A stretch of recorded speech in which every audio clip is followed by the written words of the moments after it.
Welcome to the Clevelandmoto Podcast. Hey guys, welcome to episode number 540. Light 'em up, boys. And we've got a very special guest tonight. He's going to be coming on in a little while, but I know you guys are all excited about talking to Robot from San Diego. To my left, we've got Dan Kromke. And behind the boards, Steve Sleepy. And to his left, Johnny Mac. And to his left, Speedy Pete. And behind the bar tonight, Tom Pennington. John, you bought a bike. $100 holla. $100. What kind of economy is it in Cleveland, Ohio, that people are selling? Is it a running motorcycle? Oh, no, not even close. I looked complete, though. I'd like to say it has a lot of potential, as in it potentially needs a CDI. It potentially needs parts. It could potentially be a pain in the ass. It could be a potential motorcycle at some point. And what is this motorcycle that you got? It's a 1999 Kawasaki EX250 Ninja, 250R. Baby Ninja. Twin cylinder, if you don't know. 2 carburetors, fuck carburetors twice. Right. But yeah, so I guess I happened to stumble upon what was a Tao Hellcat on Marketplace for $100. And it was listed with a title for $100. And I would never really want a Tao Hellcat, but for a titled little bike that, my daughter's starting to learn to ride, I thought, oh, I'll try to grab that. Well, and I sent it to, I don't know, Sleepy or somebody. And then Kevin Rosman chimed in like, oh, yeah, we've been trying to get that bike for a long time. The guy's at Flake, blah, blah, blah, blah, blah. So the saga ensued. And I had made contact with him. I'm like, can I come pick this bike up for $100? And he said, yeah. And I was like, okay, when's good for you? And then he ghosted me. And then a couple days later, I don't know, I happened to see it again. And so I sent him sort of a cryptic message. I'm like, so how much? Because these guys were saying he wanted more than the $100 he was asking for. Right. So I'm like, how much do you want for this? And this is for the Tao. This is for the Tao Hellcat. 125C, like a Piranha motor. It's a fake ROM. $1,000 brand new from Walmart. Right. I mean, literally, you can go buy one for $1,000. And so I just sent a cryptic message. So how much do you want for this? It's actually want for this stupid thing. Mm-hmm. And he came back and said $100. And I said, okay, well, what's your address and when can I come pick it up? And he sent me his address. Right on. Said I could come pick it up at 4 o'clock. Okay, great. So I go over there at 4 o'clock. I pull over. You should mention it was on your way home from work right there, too, right? Yeah, it was right around the corner from work. So I pulled in the driveway, said, I'm in the driveway, waited a while. He finally stumbles out. 20-some-year-old kid, redhead, ginger. He has a soul, though, I think. Yeah, okay. But so I was walking over there, and there was a yellow Ninja 250 sitting there. And I just sort of jokingly said, oh, this is a pretty good bike for $100. He said, do you want it? I'm like, well, how much did you want for it? He's like, $100. And I'm like, well, does it have a title? He's like, yeah, I have the title inside. I'm like, get out. He's like, yeah, I just want rid of them. I had that bike loaded up on the truck 6 times. People flaked on me. Wow. I was going to take it to them. And then one guy showed up and he wasn't there. And he's like, I just want rid of them. So he's tried to deliver that bike to somebody. Yeah, I guess he was trying to sell it for $300 or $400 or something stupid. And so, yeah. So he goes in the house, runs in the house. On the way there, I had established that he had a title for the Tao, but it wasn't in his name yet. And I said, well, I'll still come look at it. And maybe, we'll work something out.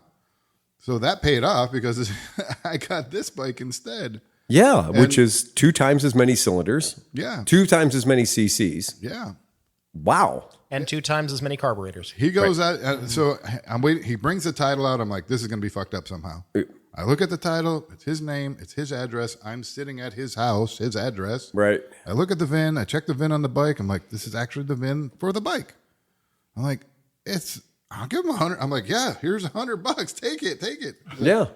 We loaded it up, and then he's going to supposedly go get the other title switched over, and I'll go back and get the China bike too for $100 with the title. CP wants to pull a picture up. I got the bike pulled up here. For the mathematically challenged, I want to mention that a buck a CC is now down to 40 cents a CC. It is. Hey, in this economy, you take low. what you can get. That's way low. So it's a little bit. It's a 2000. I think it's a 99, but I think they changed the bodywork over to 2007. So this is the 99 that I pulled up. Look up the 2007 is the bodywork that it has on. Oh, it. really? Yellow with flames. Yeah, they look like they bought the flames at Pep Boys, but it really is factory.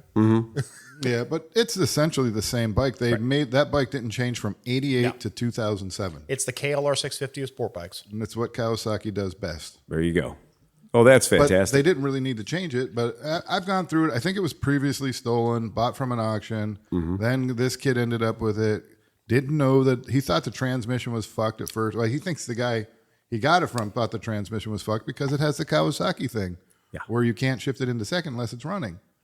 So he did eventually said he had it running and shifted through all the gears and everything. So I don't know. Okay. Well, that's good. But Piper's moving up in the world. I just think that it might end up needing a CDI because when I was able to, I drilled out the lock that was on it and I was able to get it to sort of power up and the tack went right to 7,000. And I thought that was odd. Yeah. That's not because that would come from the CDI, I think. Yeah, and if the tack jumped and the RPMs didn't jump with it. What I did, well, it's not running, but I did cut the wire that's the tack wire that goes to the CDI, and I cut all the wires out of the ignition, and I was just playing around with like doing the lights and stuff. Still jumps up, so I don't know if that's just something in the tack. Isn't that like a 4-wire connector that has like a brown, red, blue, and white? So there's two versions of the ignition switch for that. There's a 7-wire. Oh. There's a 6-in-1, and then there's a 7. Okay. And I think somebody bought the 7 and then cut they cut the harness. Gotcha. And they soldered everything in. I don't know. That's always the worst. Yeah, I don't know if they got the color coding right because it's two different sets of color codes. Well, the good news is everything for that bike is available on eBay for like $50. Yeah, I looked up carburetors. They have a rack of carburetors on Amazon for $60. Wow, that's fantastic. And I'm like, that's crazy. So the one thing, there's a couple of things like if anybody's got any parts out there, I'm looking for exhaust system. Like they took the baffles out, and I think it's going to be really annoying without the baffles in it. So I might like to do something, or I'll have to fix that up. But the inner fender is missing, so like the CDI and got it all splashed. I want to get it's like clean, like it it's never is. been written. Like it's got 5,900 miles on it. Okay. And Even better. It's never it never was in the mud or anything like that. It hasn't been bullshitted up. It's been sitting around for a long time. And if the inner fender was missing, then all that stuff would be just covered in garbage. They tore the inner fender out when they tried to pull the airbox out, and they just never put it all back together. And it's come up missing. But that's where you mount the CDI and the rectum fryer and some other things. So that's great. I mean, for just some incidentals, I'll probably have $200 or $300 By the time total you get into done. it. But yeah. Well, here's an interesting thing because we got a letter from one of our Patreon members about a project that he's got. So Kyle Dunbar, you may remember from Kyle at dunbuild.com. Kyle has sent us a really cool thing. He said, "Hey, Clevelandmoto dudes, I like collecting projects like their baseball cards. 2 years ago, I traded a running 77 CT90 for a non-running 2000 ZRX 1100. That is a big bike, right? ZRX 1100. You got displacement out of that. You did get displacement in that deal. You have upgraded yourself 1,010 cc's. The story was that it had been parked outside for 15 years, but wouldn't need much to get running. The excitement of trading a $1,200 CT90 for an easy ZRX project clouded my judgment. Yes, it did. What I got instead was a locked-up engine that had obviously inhaled something metallic, a gas tank so rusty that I could poke my fingers through it, and completely seized up brakes and clutch. It's been one roadblock after another with this project. I found out that I'd need an overbore or replacement cylinder. Well, all of the cylinders on eBay look like shit. Yeah, they do. I asked my local motorcycle dealership if they could recommend a machine shop, and they said nope, and let me know if you find one. I can agree with that. I ended up sending the cylinder to Millennium Technologies, who did a great job but charged me around $2,500. Oh my God. Abort. Not only did I need an overbore, but I also needed new valves because mine were either bent or too far gone to grind. Did I mention it had inhaled something metallic? The head needed some grinding, welding, and a resurfacing to fix those divots. Anyway, I got the engine reassembled to the point where it's about ready to go back into the frame. I replaced all the rubber seals that I could access without splitting the cases. There was no metal in the oil, and the bottom end bearings did feel good, so I hope I didn't regret digging further. At this point, I don't know if I should continue throwing hundreds at this thing or cut my losses by selling the rebuilt engine on eBay. Are ZRXs as good as people claim? P.S. I love your podcast, but I do have an ulterior motive sending this email. Long story short, I'm a software engineer by trade and decided to build a free tool for normal people to track and share their automotive projects. It's not another social media. I want people to stay in their favorite forum, Facebook group, subreddit, and simply share their build from my website and use it as a tool to stay organized. It's still early days, but the website is live and I'm working at this time. It's live and working at this time. I literally have 3 users. I don't even know if or how I will ever make any money from this. I just wanted to create a cool tool that someone like you or myself would use. If I don't hear back, I get it. Wait, when he said that, I just imagined him twisting his mustache. Like, I don't intend to make any money at this. I'm doing it for the love of the game, I see. Yeah, see. But if you do check out the site, I'd love to hear any criticisms you might have. So the site is called Dunbuild, Dunbuild, dunbuild.com. Now, if you heard that, he paid his bill. So. He paid his bill, exactly. But he says he has his ZRX build up there on his site, which I thought was really cool. Yeah. That he put his own thing up there so that you could see it or other people could chime in to this website that he's built that has his build project in it.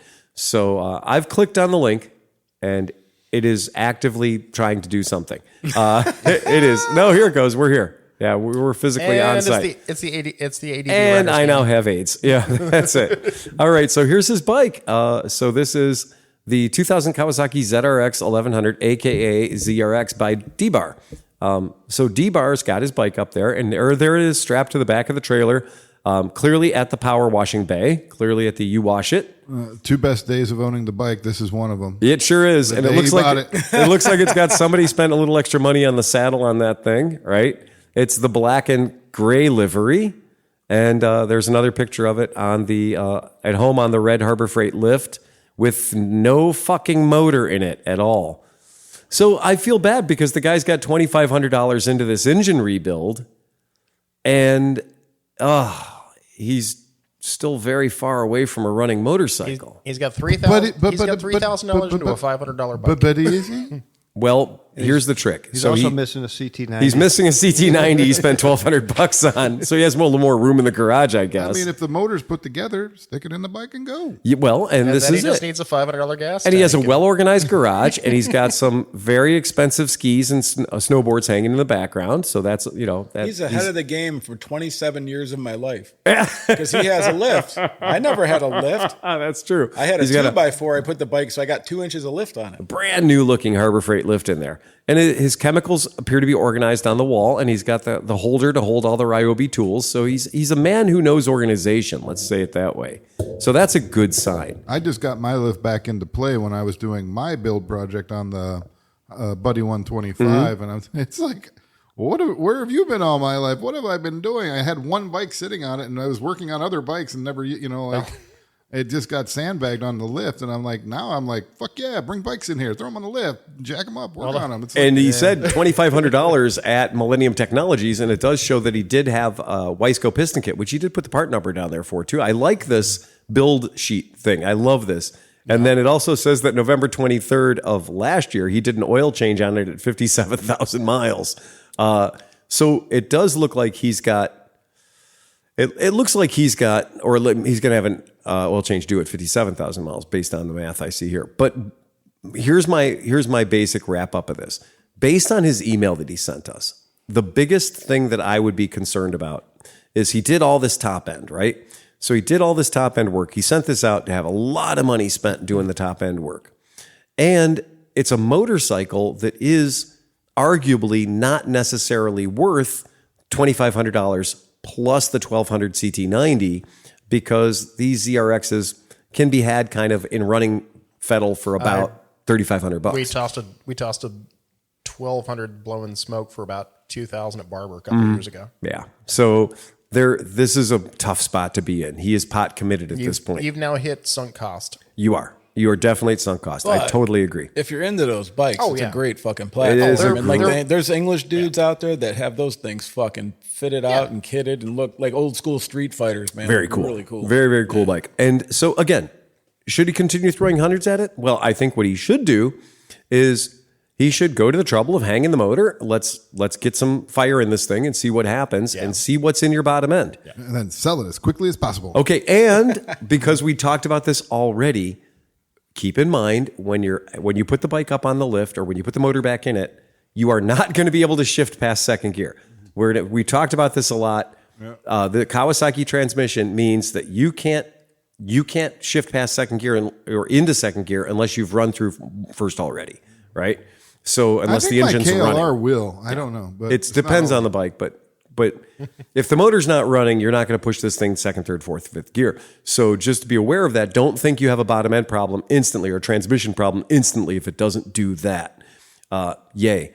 Sounds like it sounds like you're being a little bit. I replaced all the rubber seals that I could access without splitting the case. There was no metal in the oil, and the bottom end bearings felt good. I'm hoping that's. I want this to be good for you. Well, as long as there's not clutch material on the oil, you're fine. I agree. Because there's nothing really rubber inside of that motor. I agree. I think that this is. The one thing I would have wanted to check is just the rods really closely Yeah. because if it chunked something through the cylinder and cracked the head, Could have bent a rod. it could have been a rod. Could have bent a rod. That would be my only. But But this is- that'll be easy, pretty easy to tell. And once if the motor's together and you hook it up to a starter and check the compression, That's true. Right. If your compression's up, then it's probably not a bad. And you can also check TDCs through the holes and see where they're supposed to be. If you got a bent rod, they do a won't be dial right. gauge. type thing. I've never bent my rod and not been aware of it. This is absolutely true. They have a treatment for that now, and I keep getting that out on YouTube for some reason. Yep, Probably you. it's fine. So that is, I think all that is good. And anybody who wants to keep track of this, again, it's Dunbild, DUNBUILD, dunbild.com to keep track of his project or to send your own project in so that other people can cheer you on with your project. So yeah, man, I'm telling you, I'm not a praying guy, but I pray for you, Kyle. Well, this is one of the situations where you're like, look, if this is a project and you want to keep going, but don't expect to ride it. Go buy something else to ride while you're working on it. And if you, You want need out another from under bike. it, if you need out from under it, at the price of 40 cents You per know what? cc. Oh, Yeah. God. Let me just say, fuck you, Tom, because you're a pessimist about everybody's motorcycle. I come in here and you started shitting on my Ninja 250. Oh my God, you put your daughter on a Ninja 250? You must not love her. You kakasaka. I'm a realist. Oh, I have to deal. I have to deal with this. You're offering me to trade my Ninja for a fucking I Cheetah was just saying, Legend? there's a guy looking for a non-running You think bike. that's a good move? There's How can a- we even trust a guy It's like a running you? Cheetah. Oh my God. There's no helping you. Yeah. What is funny is one of our listeners was nice enough to send us, and he must be Canadian because he's looking for things on Kijiji. But the reason I bring this up is, remember how we were talking about how V4 carburetors, Honda Magna carburetors, and stuff like that, and really just a fate worse than death if you ever have to go in and rebuild one. So this guy, absolutely, we're talking about Scott Schaefer, right? He sends us this link, and I gotta give him credit. This is on Kijiji. This is in Toronto, Ontario. Actually, Brampton. So Bramladesh, if you're fancy. They are selling complete racks, and they have the place called the Carb Spa, and they are doing multiple sets of Honda Magna and Interceptor carbs for sale. They've all been professionally cleaned and bench tubed. Install and ride right away by the carbspa.ca. And he says, that's me, right? Carbspa.ca. Some have been upgraded with larger jets and shims or stainless steel screws. All are 100% functional right out of the box. Install them and go riding right away. Now, this is, his username on Kijiji is Magnandy or Mag and Andy, like Magnandy.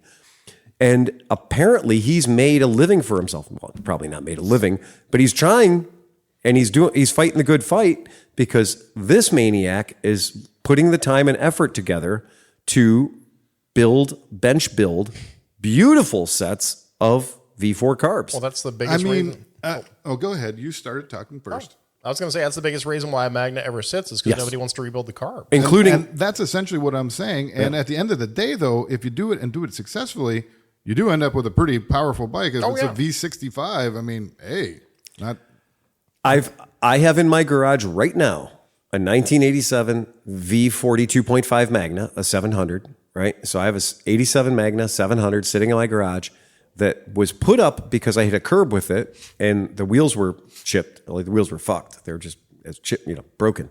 So the wheels are broken, but the motor ran great. Everything was delightful. But I know it's been sitting for 25 years, right? So I know it's going to absolutely need 4 carbs done. So yeah, it would be in my best interest if I ever decided, which ironically, I found the front wheel, which is like off of a Honda V800 Shadow as well as the Super Magna. But the back wheel, that giant solid aluminum disc that those bikes have, that back wheel is like fucking hen's teeth to find that thing. Do you have a title for it? Yep. I'll give you $100 for Hey, it. there you go. John's on a roll. John is on a roll. He's on fire. I'm on a carb-free diet myself. Yeah, right. That is the right place to be. So yeah, so we're at it. That was a real deal. But yeah, think about it. What a cottage industry that is just rebuilding Magna carbs. I got to find that sweet spot of where I'm not pole dancing. I'd like to talk just about the psychology of working on motorcycles. And for me, it has been a huge a lift in my spirits to be out and working on my bikes and doing it successfully. Now, sometimes it can be depressing when it's just all a fucking pain in the ass. Or You work all day. You're overwhelmed with I have projects and you can't figure out which one to do. But Sometimes a project can crush your soul so much that you just give up on it and never want to work on a vehicle ever again. that can be that way, but it also has a huge upside potential where, I had that buddy scooter lying around for a couple of years and it was just one of many things that was a bane in my side. And I got rid of a lot of the things that were, like, oh, fuck, you suck. But it was,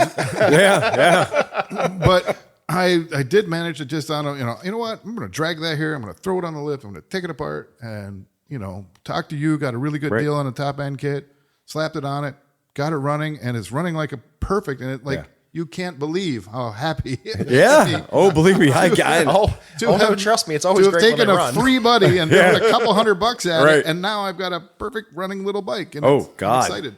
Yeah, I love that stuff. Many, many, many years ago, I got a CB500 Force. Not a CB550K. No, a CB500 right? 500F. Only a couple of years they made that bike. Yeah, the first years. And they're sweet. They're just sweet, sweet motorcycles. And yeah, for every reason in the world, a CB550F or K is a better bike than the CB500 was. However, I like the CB500 better. And Merritt and I had a matched set of green ones. That really that's beautiful. Bacchus green metallic. Oh, yeah. So beautiful. And we had a matched set, just worked out that way. And I was really proud of those two bikes. But while I was down hunting a set of exhausts from a guy in Southern Ohio, he's like, well, if you want a project bike, just take that one. And I said, oh, by all means, I'm there for you. I'm your guy. So, but he'd harvested everything good off of it. So it was just a roller, right? No gas tank, no side panels. There was some shitty handlebars on it, but it was a roller. And I had accumulated enough stuff to build a pretty good shitty cafe racer out of that bike. But the top end was locked up. And man, on a 4-cylinder Honda, that is never a good thing. Just like this guy's going through with the ZRX. I pulled that entire thing apart. I cleared off 2 workbench tops to take that motor and systematically deconstruct that motor. And I got that thing completely pulled down, and then I found out what had happened is it had cooked the cams. So it definitely was not getting enough lubrication to the top end, and the cams were blue and the journals were purple, right? And this thing had completely had a top end cam failure. And it was a giant pain in the ass to find parts for that bike that didn't also suffer a similar fate, because that's kind of why they went away. And that's one of the things they changed for the CB550 was better oiling to the top end. So I got this motor. I spent probably more money on parts for this thing because you got to go to the people that have them. and finally got the thing together, put it in the chassis, put the wrong gas tank on it, and was just, let's just proof of life this thing. And yeah, when it fired up, the day that it fired up and it was running, I was like ecstatic. I was the happiest guy in the world that bike had run, and that energized me on that bike. And I was like, okay, that's it. We're building this. This is going to be a cool kick-ass cafe racer product. That's funny that you mentioned that. Yeah. So I went and visited Greg at Skidmark, and I bumped into Steph. I'm going to go do a video with Steph next week, and she's working on a 504 that she's doing an insane fucking bike. So I'm going to go film and that the CB500 like, Steph and I are fun to talk to each other because she has a GB500, which we all know is close to my heart. Right. And then she told me that she was doing the CB500 and I was like, oh, man. Because her shit is, it's not just like, cafe racer. It's No, like her work is art. Yeah. Yeah. Everything she touches turns to gold. Yeah. Very Really, cool. really. I can't wait to film it. When you put a bike together like that, it's like one of the, I mean, like every day when I come home from work, I go start the buddy up. I run it a little bit, fluff it up, let it run, let it sit there and idle while I'm doing some other stuff. I'm also trying to break the cylinder, the Sure, piston break it in and a little stuff. bit. But I'm like, it's a little delightful thing just to hear it run. Yeah. They're just happy. You know, See, every day I get home, I contemplate shooting the Dodge or setting it on fire. Could I part it out, or would I have more fun just like killing each individual part as I take them off? What is that sleeping upside down in a ditch on fire? Well, yeah. I'm probably going to get it running for at least a day. I know where there's a 20-year-old kid who's got $100 in his pocket if you want to hit him up. you know exactly where that kid is. He was one of those types too. He's like, he was looking at the rack because I borrowed Hoffer's. He's like, well, that's a nice rack, but the welds on it aren't very good. Mm-hmm. I'm in an apprenticeship program. Oh, he is. Yeah. Oh. He's being critical. Yeah, there you go. Good, man. Maybe he'll have pride in his work. He's learning how to spot a bad weld. That's right. That's a good thing. Not mad at that. No, that's pretty rad. He did have a Velociter. This goes out to Nick. I didn't do anything to the motor Velociter, but I did everything else, like an intake and an exhaust and all that. So, yeah. What's a Hyundai? It probably still has the warranty on it. You don't touch the motor. Yeah, probably. Yeah. You guys want to throw this up? This is that bike. So this is the bike, and I'm not proud of this. I mean, this is a 4-into-1 that goes into what you could generously call a leaf blower, right? But what I can tell you It's is a reach around pipe. it is It's just going down and tickling the tank. the exhaust underneath that bike is literally that's how you can tell how high the curbs are. Because it's in a 3-inch dump, like a 4-into-1 header off of something that I just basically heated up the headers enough to bend them over to the same spot and did some very marginal welding to make a 4-into-1 header. But what I will tell you about this particular motorcycle is I ended up enjoying this bike far more than I should have for a bike that throws down a whopping like 30 horsepower. Right? There's nothing about this bike that can be considered to be high performance. But it was fun, and because it was a free bike. Well, right? that's the thing. I think a lot of people these days mistake horsepower for character. Right. Because I've had more fun on small, weird bikes than I have on any like super high horsepower bike or anything Absolutely. like that. Honda Monkey what? Yeah, 100%. Yeah. And how many did they sell? Because that many people agree, too. I have had more fun on a DeBlassie folding bike, and Phil can tell you that's true. Oh, yeah. Than For I real. have on a Hayabusa. Yeah, it was funny because this one I did not want to spend the money to, the carburetors on this bike are mechanical carburetors, right? So they're mechanical carburetors, and they're very easy to rebuild. They're just a really, really simple. To this day, that scooter, the folding scooter, Yeah. still talks about the day that Tom rode it. It was like, and then it came out of nowhere, sat on me. Every bolt in the bike was shaking. Well, it was covered. It was the year of the mud. Yeah. And Phil was like, "Get off the thing. Come Take the on, Zoom." Well, it literally, you know what it is? I always thought of those things as like a old lady shopping cart with wheels on it. Oh, yeah. Like, you know what I mean? Like, Oh, they yeah. literally look like you could just fold it and put Yeah, it. it literally looks like a crawler. Yeah. Sorry. And they are. That hit me and I couldn't keep that one in. What's the weird thing is the fact that it folds actually doesn't make your life any easier. No. It really doesn't. It just adds points of failure. That it folds just enhances the shittiness of the whole vehicle. The entire vehicle, the fact that it folds makes it worse. It does not make it better And because it's it not only light. gets 20% smaller when you fold it And up. it's not light. It's not like you're going to fold and throw it over your shoulder and walk down the street. It comes with the a fucking hockey bag to infer the idea that you're going to fold this cocksucker up. You're going to literally put it into the hockey bag and you're going to walk down the street with it. Throw the picture up of what this thing is. It's so awkward, stabby, and heavy that when you put it in the hockey bag, it just immediately punches through the hockey bag. Like all the stabby parts on this thing just break right through the sides of it. Now, the reason I'm bringing this up is they're now making an electric version of the thing. Which is probably a better idea. Which is probably the best idea ever because a 2-stroke carbureted disaster. So they are making an electric version of the folding de Blasi folding bike. Again, in this particular instance, I say, huzzah, you fixed the one problem it had is it was trying to pretend to be a motorized vehicle. Yeah, what a fucking wreck And now this it thing can probably actually go 25 miles. Well, so, God, so bad. Some of you might remember, they sold these as you called this company and a dude would roll up on a de Blasi folding scooter and drive you home from the bar. There was a whole team of British fellas that did it with multiple different small bikes. And the biggest problem is it has a gas tank on it, and it's hot when it shows up to go into the back of your not a car. great thing. Not a great thing. That was a whole Top Gear episode. There was a Top Gear episode literally about that. And they used, you didn't use the de Blasi if you wanted to get home. I can tell you that everything that it makes up for an Italian or loses in Italian innovation, meaning that it has a bunch of moving parts and it still doesn't work right, they make up for with the lack of reliability of the motor, the drivetrain. It's not a great vehicle. Not on its best days. I just watched a YouTube program or whatever where the guy rode one around Scotland. Tanuki-san. Oh, Tanuki-san's up. Hey, drink to Tanuki. Hey.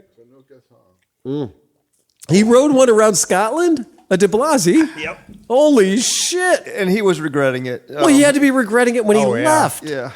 Yeah. I don't remember what the guy's channel was called or what, but I watched it just a couple days ago. Here's a picture of the de Blasi gasoline-powered scooter in its normal state or just having been in a crash. I'm not sure. This shows it pre-compacted. This is what it looks like when it's folded up in its portable state. This, just buy that, park it in your living room, put a piece of glass on top, call it an end table. Don't ever let it fire a shot in anger. When Eric Buell was finally told he was out, he took the last Buell Blast and crumpled it into a table. They made a full-page ad out of it. And this is exactly what it looks like. Right. They made a full-page ad that said, introducing your new 2008 Buell Blast. And it was literally a cube that had been in the compactor already. And I'm not sure who paid for the ad, whether it was Harley-Davidson paid for the ad or somebody. I think that was Eric Buell just being very, very, very upset. Yeah. Sodak 69C110 says, we used to use those for designated driver service here in South Dakota years ago. Exactly. That's exactly how they got here. An awful vehicle. It is. It is a terribly, terribly awful vehicle. If you've never ridden one, just thank yourself. That's good. You've been living a clean life. If you want to throw this up, Sleepy, this is kind of fun. This is the full pace. Oh, it is the introducing the Buell Blast. 2010 Buell Blast. There you go. He was so bitter that he had to make Smashed air-cooled 4-stroke cylinder. Horsepower torque, 0 horsepower at 0 torques, dry weight 360 pounds. Yeah, but View the Buell Blast features. Yeah, but what was it like after they crumpled it? Yeah, this is what that is. But yeah, somebody was fucking rightfully angry about that shit. Well, I know he was. I remember that article. He was very, very bitter that Harley made him make the 500. Yeah, and you could tell every single one was built to the very lowest of build quality. Sodak agreed with you. They were not great. No, they're fucking awful, that man. works with the de Blasi and the Blast. It was the one where we had four perfectly capable people try to ride the de Blasi in well manicured grass on terra firma. And we had 4 people that know how to ride bikes. And the only person that was any good at it at all was Kurt Kuzno after about 7 strong drinks. And Kurt Kuzno, Anne-Marie, Stefan's wife, Anne-Marie, she did remarkably well on it too. And she'd had a few wobbly pops. But Kurt came over and I showed him how to work it. I was like, that's how you do it. And he just jumped on the thing and like he's part circus clown. I was going to say, in no way do we recommend drinking and driving unless you're off road. Unless you have to. Right. Because if you're off road, I'm telling you, I've seen people that can't ride a mini bike.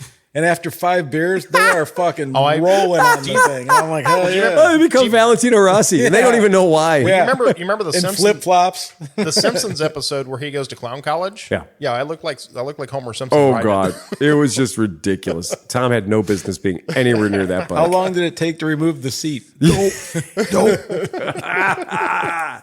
So on to tonight's show notes for anybody who's paying attention, who gets the emails or rather goes to the Facebook page and knows what we're talking about every night.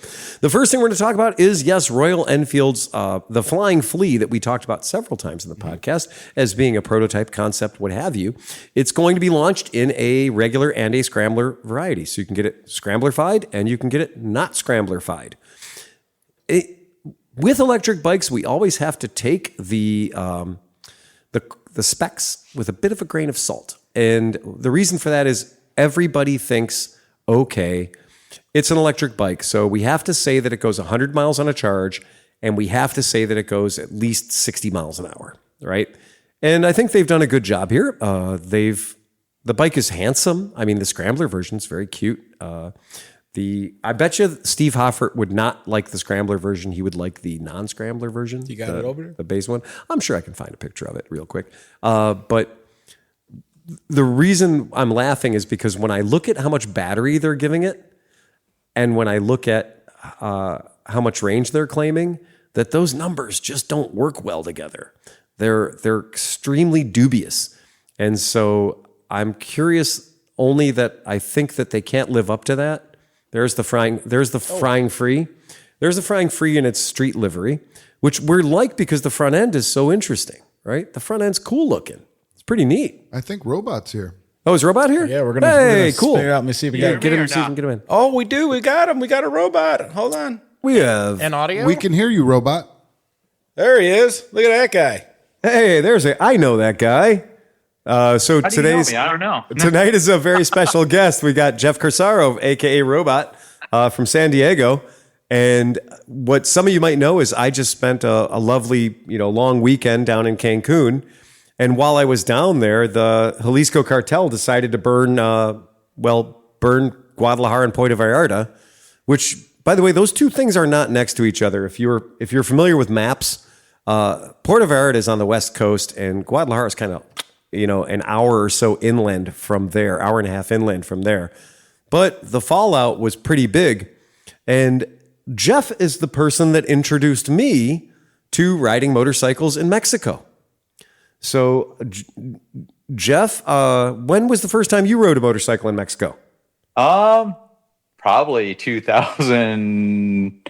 No, maybe even the 90s. But the first time I went to Mexico, real Mexico, not Baja, like Tijuana, to the strip clubs and the taquerias and beers when you're 18 years old. That was the 90s. But it was 2015 when I started doing legitimate trips, including to Puerto Vallarta and Guadalajara, on a Vespa. So, and we've got a trip coming up. So in 2 months, we're going to be going to Guadalajara to join the Vespa Club of Mexico to do their national rally. And it's going to be right in the smack dab in the middle of Guadalajara. So that's going to be interesting. And we've already had people calling me and telling me that I'm dumb and I shouldn't do it. But I'm going to do it because I love Mexico. So Jeff, you live in San Diego, so you do go to Mexico for tacos. Hey, before you answer that, can you also, there's a lot of people online and people listening that might not know who Jeff is. We all do. But Jeff, what do you do and who are you and where are you from? I'm from San Diego. I've been here quite a long time. I work for Vespa Motorsport, mostly do mail order parts for the Vespa scooter, and kind of run the service department. I do a bunch of other stuff, but I'm a big motorhead anyways. But you got yourself I have several Triumphs and dirt bikes, all sorts of other fun stuff, and a lot of Vespas. And you got a pretty successful YouTube channel as well. Oh yeah, kind of forgot about that. So, I kind of forgot. So what? 500,000 subscribers to watch. Yeah, only 1,000 videos later. Yeah, he's got more subscribers than we do. You type the word Vespa in Google, my name comes up. Absolutely. Yeah. You kind of skipped over some of those little important things. So you're kind of the guy. So, all right, I'm stepping back out, but I wanted to make sure people knew who we were dealing with here. So. Yeah, that's absolutely true too. And I've known Jeff for quite a long time. We've been hanging out in the scooter community for a really, really long time together. And I've always considered ScooterWest, Motorsport scooters in San Diego, to be kind of like our sister shop, right? I feel like absolutely. I feel like they're always welcome to come and visit me, but I'm probably going to visit them more. Location. I've known Jeff. I've sold a whole bunch of motorcycles out of Jeff's. That's classic. That's the most classic story. I sold about 14 motorcycles out of Jeff's backyard. Nice. So Jeff was nice enough. While I went to work every day for the week, he had a motorcycle. We a used motorcycle dealership out of my house. Look, I'm off to those Californians that pay big money. It's so true. I had all these Cleveland Cafe racers that are really nice bikes that only have 3,000, 4,000 miles on them, but nobody in Cleveland has any money to spend. So I was like, it's wintertime, it's cold. I'm just going to take these where the money is. And we loaded them up. Emmy and I loaded them up in a truck and trailer. We took them to Jeff's house. And Jeff had just gotten a new house. So he was the only person I knew in San Diego that had a yard. And Jeff has a big yard. Like Jeff's backyard is a legit backyard. That's something for San Diego. It is. And Jeff was nice enough to let us camp out on the couch in the front room. And because of Jeff now, I have a bidet. Well, That's a housewarming too much gift information there. from the owner of the Vespa shop that has visited Japan a lot of times. Before people were getting their asses squirt here in America, he brought one back. Changed my whole world, man. But so the funny thing was, I'm selling all these bikes, and so I set up a store in his backyard, and we had people coming and doing test rides and the whole thing, and we're dialing the bikes in, but Jeff couldn't resist the deals. So like Jeff's getting high on his own supply. So which two bikes did you buy from me on that sale? It was like Emmy's CB400 F, the little super sport. It has gear driven cams. I had fun with that. I actually recently sold that bike. Yeah, CB1. That's CB1. What it is. Yeah, not the 70s 400F. And then the RD350. Yeah. So I was just funny that like Jeff's like, hey, before you sell those, I'm kind of curious about those. And that was the worst mistake you could make, was being like, that CB1's pretty tasty. And so that was pretty good. But it was funny because I had that CB1 I've had in my collection for a long time. It had the wrong colored gas tank. A red one. Never had red ones here. And somebody painted the gas tank to be like the Japanese market. And then instead of putting decals on it, they hand striped the CB1 on the side. Wow. It looked really good. Cool. But so there's been some cross pollination with Jeff and I. That's for sure. Now, the first time that I went down to Mexico with you guys, we met up with the guys on the TJ side. Was that in a Sam's Club parking lot or something? Yeah, it was a Costco parking lot. Not the Costco they just burned down, the cartel, literally 4 days ago. But there's a Costco in Tijuana that you just cross the border and you kind of get dumped right into that parking lot pretty much. And just for your info, the U.S. Costco membership works there. Oh. And they have tequila sampling there. That's something new. Wow. That is, and again, this is why I travel with Jeff. He knows all the good shit. So now you've been motorcycle camping down in Mexico, right? Uh-huh. You've done that. And then Renee told me today, Renee was like, you make sure that you don't let Jeff get off that call until he tells you the story of how he saved two people's lives in Mexico. Okay. Oh yeah, that was well, if anybody knows about Europe in general or Italians especially, they take the whole entire month of August off. So two Vespa fans from Italy, I think one of them was from Monza, the other one was from Milan or some suburb of Milan. They built these like really nice Vespa P200s for off-road. And they shipped them to San Francisco. I think they shipped them to First Kick, like Barry Gwynn's shop up there, and rode them down the coast. They end up in San Diego. we hung out with them, of course, got drunk with them and all that kind of fun stuff. And they were saying their plans like, oh, we want to do the Baja 1000 course. If anybody knows about the Baja Peninsula, it's pretty much like a big desert. Most of it. I mean, there's a lot of nice coastline and all that, but it's a lot of desert. And Baja 1000 isn't run in August; it's run in November, so when it's much cooler. So they started off, they prepped their bikes a little bit more and like set up like this cone on the back that had like 3 spare tires, because you need 3 to 4, maybe 5 spare tires with a 10-inch tire if you're going to off-road it. And left on the trip, and I just happened to give them my phone number. Say, hey, you might want to have my phone number. And then this is, what year would this be? Like that was 2022, I think. No, it was way before that. Oh, was it way before that? Yeah, 2009 maybe. Oh, okay. Somewhere in there. Yeah. I was thinking about the guys that did the Nora ride. Yeah, that was 22. Right. Yeah, that's a whole nother story. And so they went off on their adventure, kind of had their whole plotted course of following the Baja 1000 course off-road with those 2 Vespas. They end up where San Felipe is, where it's pretty hot. You're already in the pretty arid area where it's like there's a salt flat and the mountains dividing like the west and the east of Baja. It's not that wide of a peninsula. But eventually I got a call from one of them, that like walked all through the night, like walked 20 miles because both their scooters were completely broken. I think they just had no more tires. They were stuck in the rocks and they had no water in the heat. So got a call, and they didn't speak that great of English, but they said, well, we kind of need help, but we don't know who to ask for. And at the time I had like a Toyota Tacoma 4-wheel drive, like a 96 Toyota that I've always been into off-road stuff. And it was a little bit lifted on 31s. That's not that exciting nowadays. Perfect. I said, sure, I'll go down there. Took me all day to get to them. And how did you find them? Like, how did they actually tell you what their location was?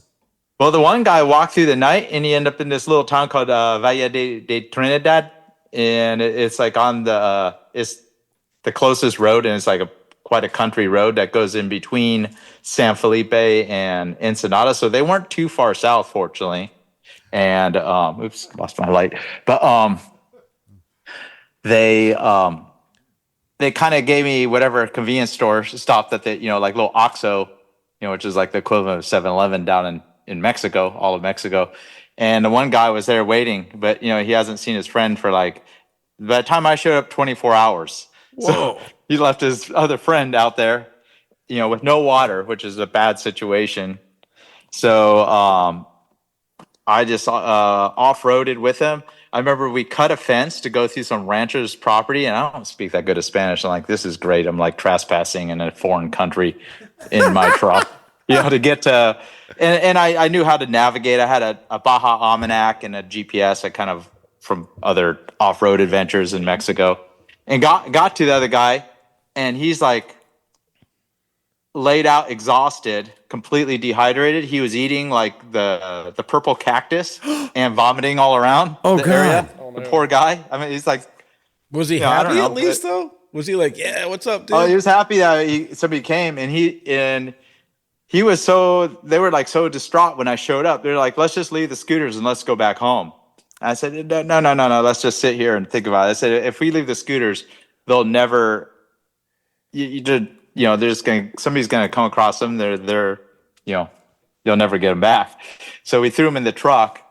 And I said, I really I'm not driving all this off-road through the night to get back to the road. So I just camped in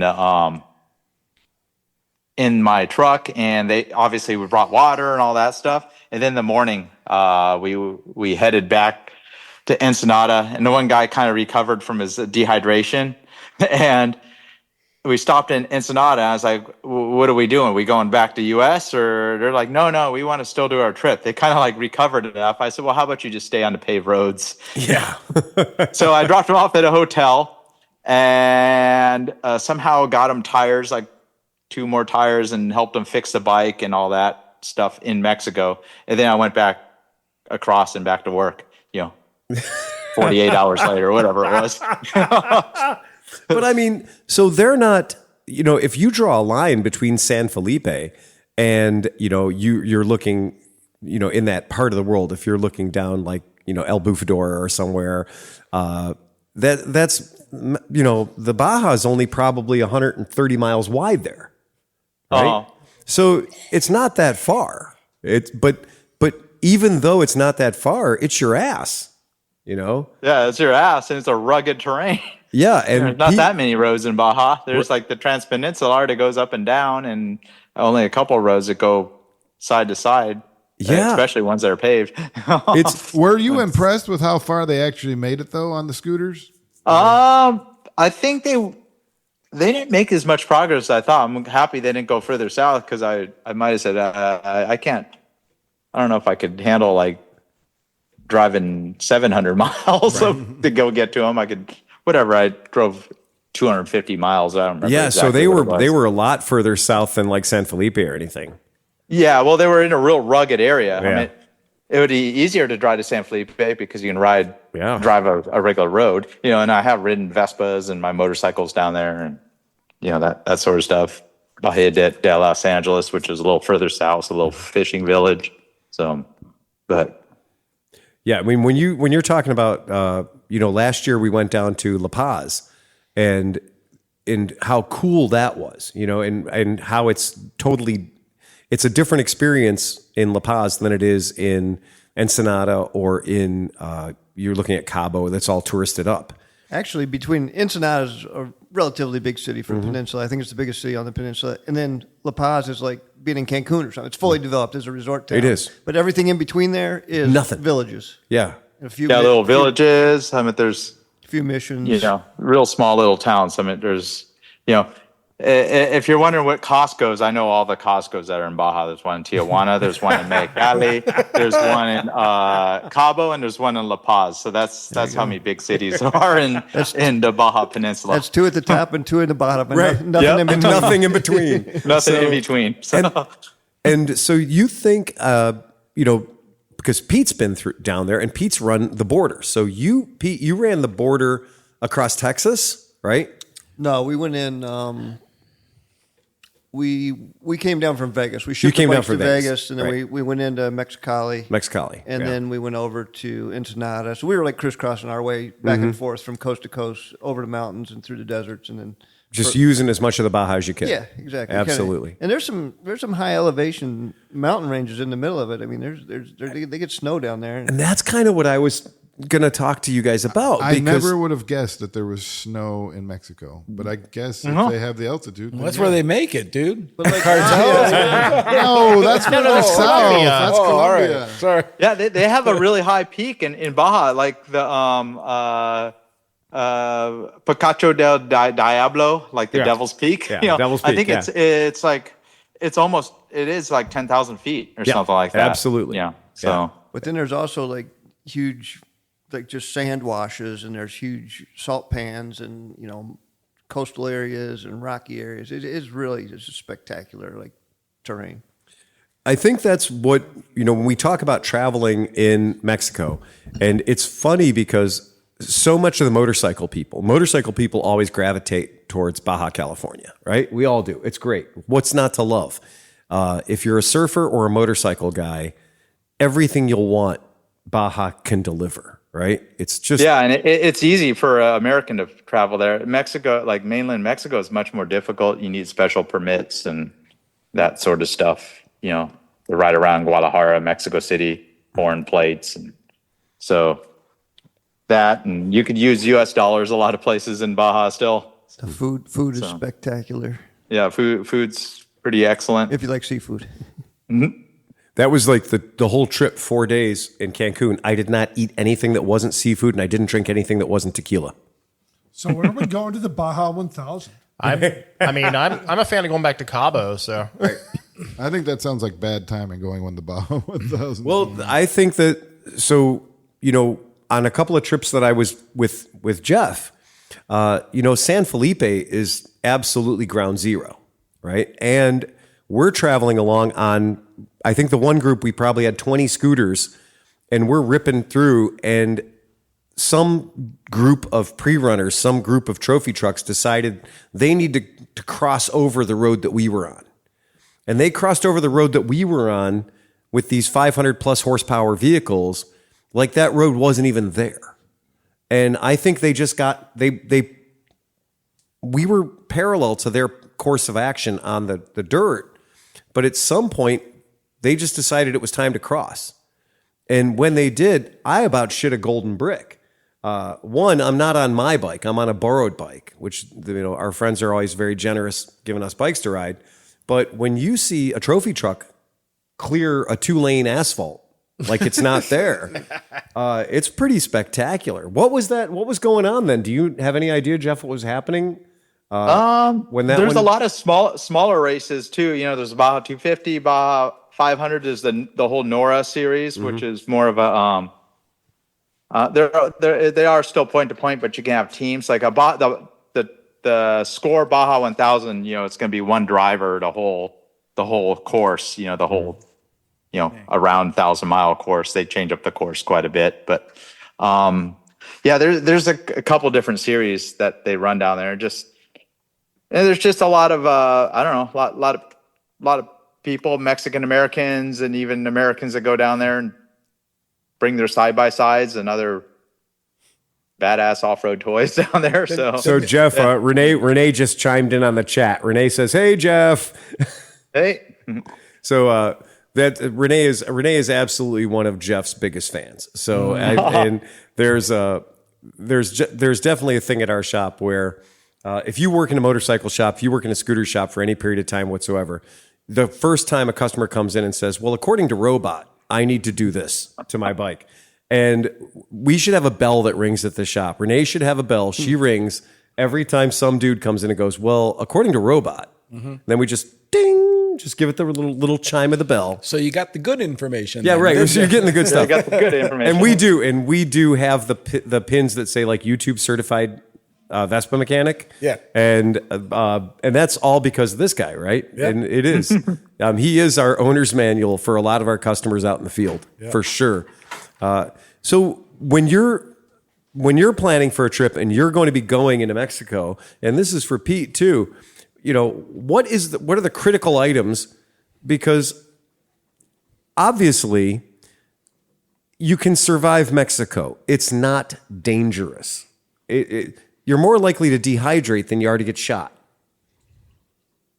Even when we had they don't really mess with tour. I mean, if I go driving down there with a nice F-150 trimmer that just looks all badass, it's probably, that's you kind of grab some attention. Then you might have somebody want to hold you up and take that truck. But or if you have machine gun barrels mounted to your vehicle. Motorcycles, they don't really mess with that much. I don't really hear about it. I think that's more once you get into Guatemala and stuff like that, that there's more of that like kind of petty, I think the organized crime in Mexico doesn't really look for motorcyclists from what I hear. I don't ever hear. I'm sure there are stories out there.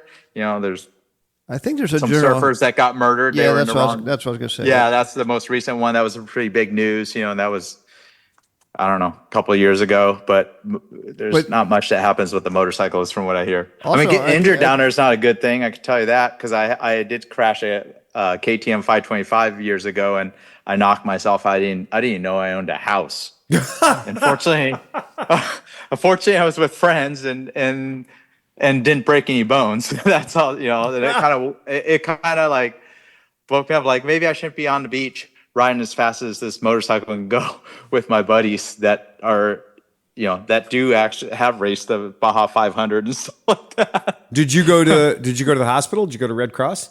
No, it was in we were in San Felipe, but they had like a local doctor come to the party at night and I wanted to drink beer, but no one would let me drink beer. I remember that. When I was kind of snapping out of my concussion. Then I looked at a bike. I was pretty bummed out because both rims were tires were blowing and a radiator was smashed in. I was like, what did I do to the bike? And then my helmet was smashed too.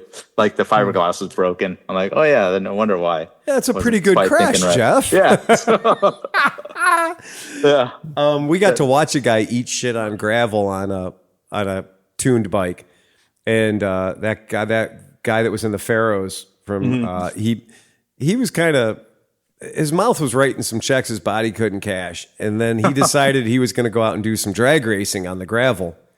And I don't even think he owned that bike. That wasn't his bike, was it? Was that Pistol Pete's bike? Yeah, it was like, I think it was Pistol Pete. It was that Utah. Is a Utah kid. I remember that. Yeah, and this guy, crazy Utah scooter peoples. Yeah, he basically landed on his face for about 65 feet, and he took off like his nose. And you guys did a good job. You got him down to the Red Cross. Yeah, it was a Red Cross. They made him look like a mummy. Oh yeah, it was full on. His hands and his face were just wrapped in white tape.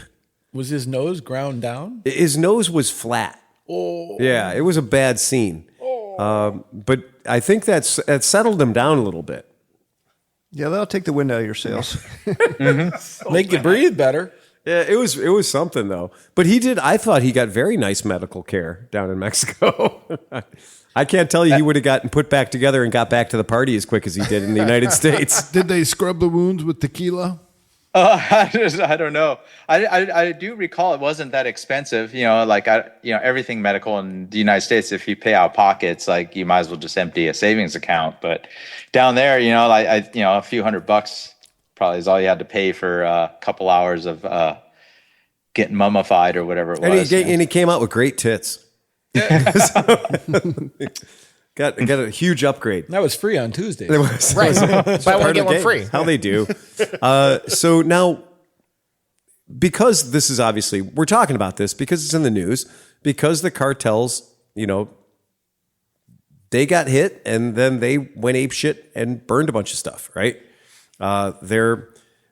It seems that they're putting a lot of their energy was into burning gas stations, which I think there might be a petrochemical relationship to this hit. Yeah, a lot of the narco stuff is actually like stealing petroleum, oil, and gas pipelines, tapping into them. Which I did not know. Story. Yeah.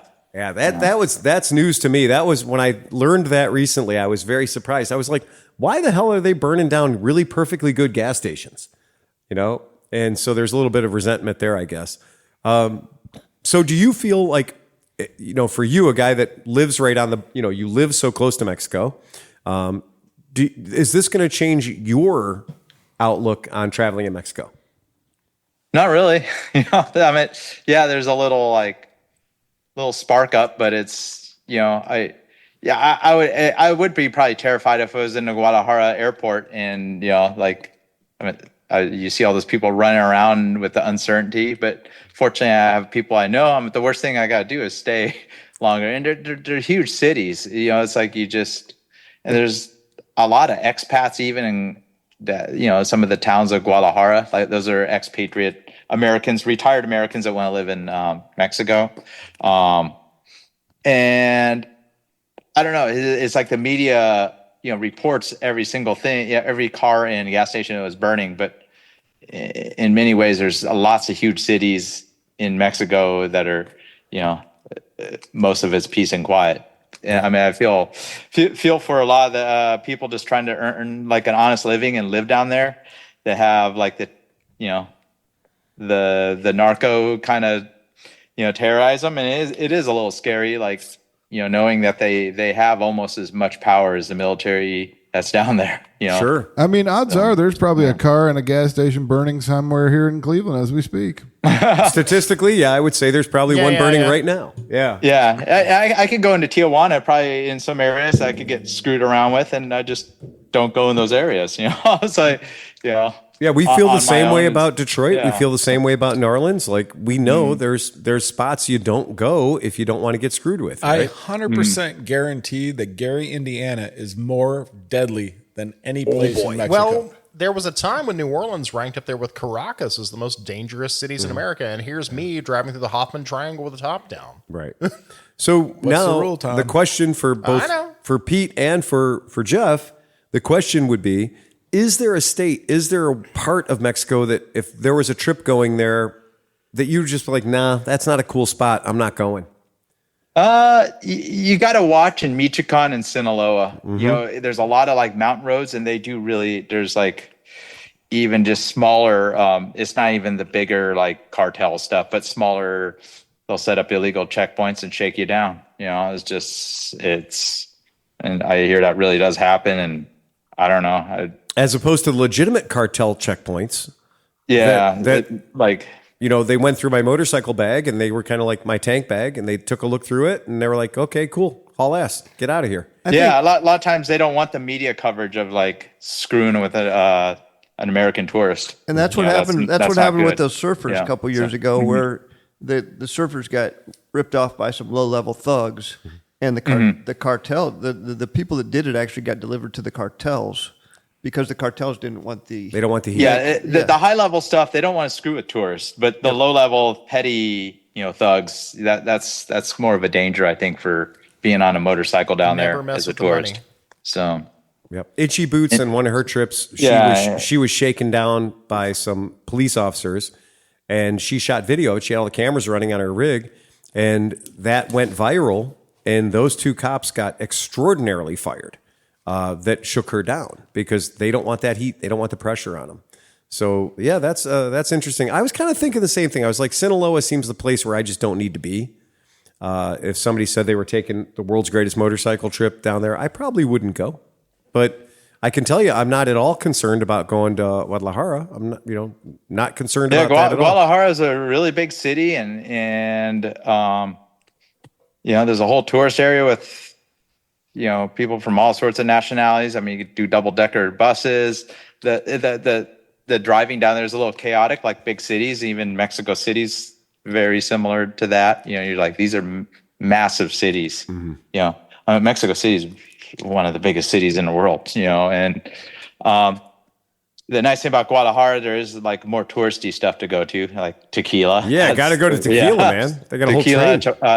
Lake Chapala. It's a beautiful lake up in the mountains, not that far outskirts, and I don't know, this every type of cuisine. If you want to go to a rich neighborhood with a rich mall, there's that, and there's like the street food, like the tortas ahogadas, which is like a torta sandwich, kind of a Mexican sandwich that's really good and they're famous for in Guadalajara. And the people are just really friendly there. That's what I've kind of found. I've been to like Acapulco, and you had people kind of giving you bad looks. It was just, I don't know. I'm not saying it's just something I kind of felt when I was in that town, versus Guadalajara. I've had a lot of real positive experiences riding around, and either with people in the club that know us or just the strangers that want to like talk with me, even though my Spanish is pretty broken and poor, wondering where I'm from. So. Well, you know what I thought was funny is I was fully ready to rent a CFMoto 450, which was a bike that I was able to rent down there pretty easily for an Ibex. And Bailey and Stina were like, no. We've got friends. We got friends down there that can get us a bike. And I was like, no, I don't want to put anybody out. I'll just rent the Ibex 450, the dirt bike, and Merrick and I can go two up on it real easy. And I thought it was great that Stina and Steve's friends were just like, no, man, you're at our scooter rally. We want you to have the experience. We're going to give you Vespas. We're going to give you a bike to ride. We're going to give you a Vespa to ride. And I thought that was so nice of them. I'm not a person, they don't know me, right? They know Steve and Stina, but they've never met me. And the fact that they're so generous that I have the money, I can afford to rent an Ibex for the 4 or 5 days we're down there. It's no big deal. But they wanted me to have part of the experience, so they're making sure I've got a Vespa to ride. And I got to say, like, that's the hospitality that I've got from the day that I met, like, Pancho and Mimi and our friends. They've always been super, super nice. Like, everybody I've met in Mexico has bent over backwards to make sure I'm having a good time. And I can't say... I've always noticed that. They always want to do that. They want to throw the biggest parties and host like excellent food, and of course, more drinking than you ever need. So what happened to Oscar? No, I'm just kidding. I don't know. He got an engineering degree is what happened. He saw the money. Sorry, Oscar. I'm sure he's in the chat. What I think is just the very much the nice factor. The nice factor of Mexico, the people that I've met, every single time I've met a Mexican person, no matter where I've been, they're so damn generous. And to the point where at first I was like, I think this guy's trying to play me. I think this guy's trying to rip me off or something. And I'm like, no, these people are just that freaking warm. They're just that nice. And I can tell you, traveling all around Europe, very rarely do you get that same experience. I've been to Switzerland. People were just pricks. You know, I've been in Austria where the people were just fucking pricks. And they were just angry at me for being on a motorcycle in their city or in their town or in their village. Whereas in Mexico, everybody's always been like, well, no, don't eat that. Come over here and try this thing over here. It's better. Trust me. And it's always better. Yeah. It's never not better. It's always, you know, if a Mexican person recommends you do something, I strongly recommend you do it because they're usually right. They're usually out for you having a good time. Yeah, it's great, man. I can't get enough of the place. So for people to think that they're scared of it, I think that's a waste, especially over this. I second the motion. Yeah. I would go back there anytime. Every time I talk to Jeff about anything in Mexico, it always turns into like, yeah, we're going to put that on a list. That's, you know, we got to get down there and do that. What do you think? What's your perfect bike for running down through Baja? Perfect bike, or you know what my dream bike would be is someday I want to go to literally at the grocery stores down there. There's the Mexican Chinese brand called Italica. I just want to go to a grocery store and buy the little 150 motorcycle. You know, it's a pizza delivery kind of bike. Yeah, it's like $800. XR. Yeah, $800, and just go ride it and fix it along the way. That's a great idea. Really, like I've ridden my like adventure bikes, like my 800 BMW GS and my most recently my Tiger 900 down there, and you know I don't have much desire. Like I don't need to be motoring 85 mile an hour on the roads. I don't know. It's just it really is a little slower pace of travel down there, and so it's like I'm always content on the small bikes down there. You know, it is nice sometimes. If, you know, there are like the equivalent of toll roads and interstates where you could do like I don't know. Still the traffic flow is a little different in Mexico where there's you know, some people doing 75, and then you got like a Nissan hard body pickup from 1985 with two cows in the back doing 35 on that same road. So, you know, and they seem to like get it more, and that's just kind of a lot of third world countries. They're you know, you can have like a little more chaos in the traffic pattern, and it all works out. You know, and even people are like more friendly about passing and all that stuff, unlike here in California, where somebody, you know, you pass in the right lane on a 5-lane highway at about 85, 90, you know. I've noticed that all of your friends, when I was down there the last trip, every single person we're riding with, right? We're talking about like Stina's riding a 150cc Vespa that robot probably had something to do with the fact that bike goes 70 and it shouldn't, right? They had a cylinder kit, I recall. Yeah, 183 on it or something. That's definitely a throw kit on that bitch. And they're riding around, and these folks are going around corners, and they'll be like a topaz, a big old speed bump in the middle of the corner, or those stupid yellow nail things. Oh, yeah. Damn, these things. They're about 6-7 inches in diameter and about 3 inches tall. It's like a steel ball. It is. It's like a steel ball. Those are excellent to go over when it's wet. And it's not like there's one of them. There's like 600 of them. And the fact that everybody down there can ride so well, everybody's a talented rider. And I get down there and I'm just like, man, I'm just killing it here. I'm just doing this better than anybody's ever done it. Mm. And next thing I know, I'm getting passed by a girl on a 150 wearing flip-flops, right? And yeah, people are very skilled riders there. You know, it's just because that's their life. They know what they're doing. Yeah, it's super cool. And you got to do some off-road down there. I mean, even on a street bike, like say the Trans-Peninsula are going down all the way, you want to go to La Paz or Cabo on a motorcycle, there is going to be some section of that road they're going to be working on, and it's not like a nice little bypass with like where they let, you know, a signal, like half the people stay on the pave. They just like, oh, well, we'll just make everybody go off-road for 10 miles sometimes. Literally like, oh, the road's gone for 10 miles. There's places, too, where like the bridges were blown out completely. So you have to ride down through like the dry riverbed. And it gets like a foot of sand down there, you know, it's silt. And you ride the riverbed until you get past the blown out bridge. Then you go back up on the road. Yeah, so it's like, you know, if you think, oh, I don't want to, you could ride all the way down there just on pavement, you know, which generally it's the roads aren't that bad, but when they do construction or something, they just like they're perfectly fine with just knocking the whole road out. So you're going to be off-roading.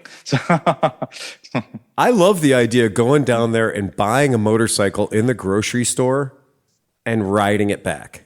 You know, that's cheaper than renting a motorcycle. So if you bought the motorcycle for $800 and you rode it for 2 to 3 weeks or whatever, and then you just left it beside the road, just or you give it to somebody. Give it to me. No, you bring it. Yeah. You The old cross joke it. is literally leave the keys and the title in the glove box and walk away. Well, what were you going to say, Jeff? You cross it. Just FYI, I have the very last year. It's a Vespa PX 150, which is the last shifting Vespa. The very last year that Piaggio in Italy made those was in 2017. I bought one through Guadalajara, and then I had it shipped to Tijuana. And a lot of people think, oh, the border is so strict. You know, you're going to have to pay like tariffs or duties on crossing things. All they care about is the human factor, like the human smuggling. And literally, I just put a battery in the thing, put some gas at the local Paymax after I picked it up from the truck stop or whatever that I had delivered to, and just rode it across. And they didn't give you any static about it. Yeah, I essentially rode an illegal gray or black market. Yeah, it's a black market Vespa bike. into San Diego. So what you're saying is that we Allegedly. Yeah, so I do the same with the pizza delivery bike. I do that. I just say, okay, I need to go back. I'm not walking across the border and bail out and bring this thing back. Right. They just don't even look at the vehicle. They don't really care. Yeah. It's funny going into Mexico. I've had like expired tags and they turn me around. Every time I've ridden into Mexico, they said I wasn't going fast enough. Yeah. So going into Mexico, they're concerned with what you're bringing in, but they don't care about the people going in. Right. But vice versa, going into the U.S., they don't care, what you're bringing in, as long as you're not bringing tons of booze, drugs, which I'm sure plenty get smuggled through, any contraband. But the vehicle and bring in some furniture you bought that was handmade, somewhere in Mexico, they really don't care about that. Which, I mean, that's crazy because the idea of going into a grocery store and buying a bike, right?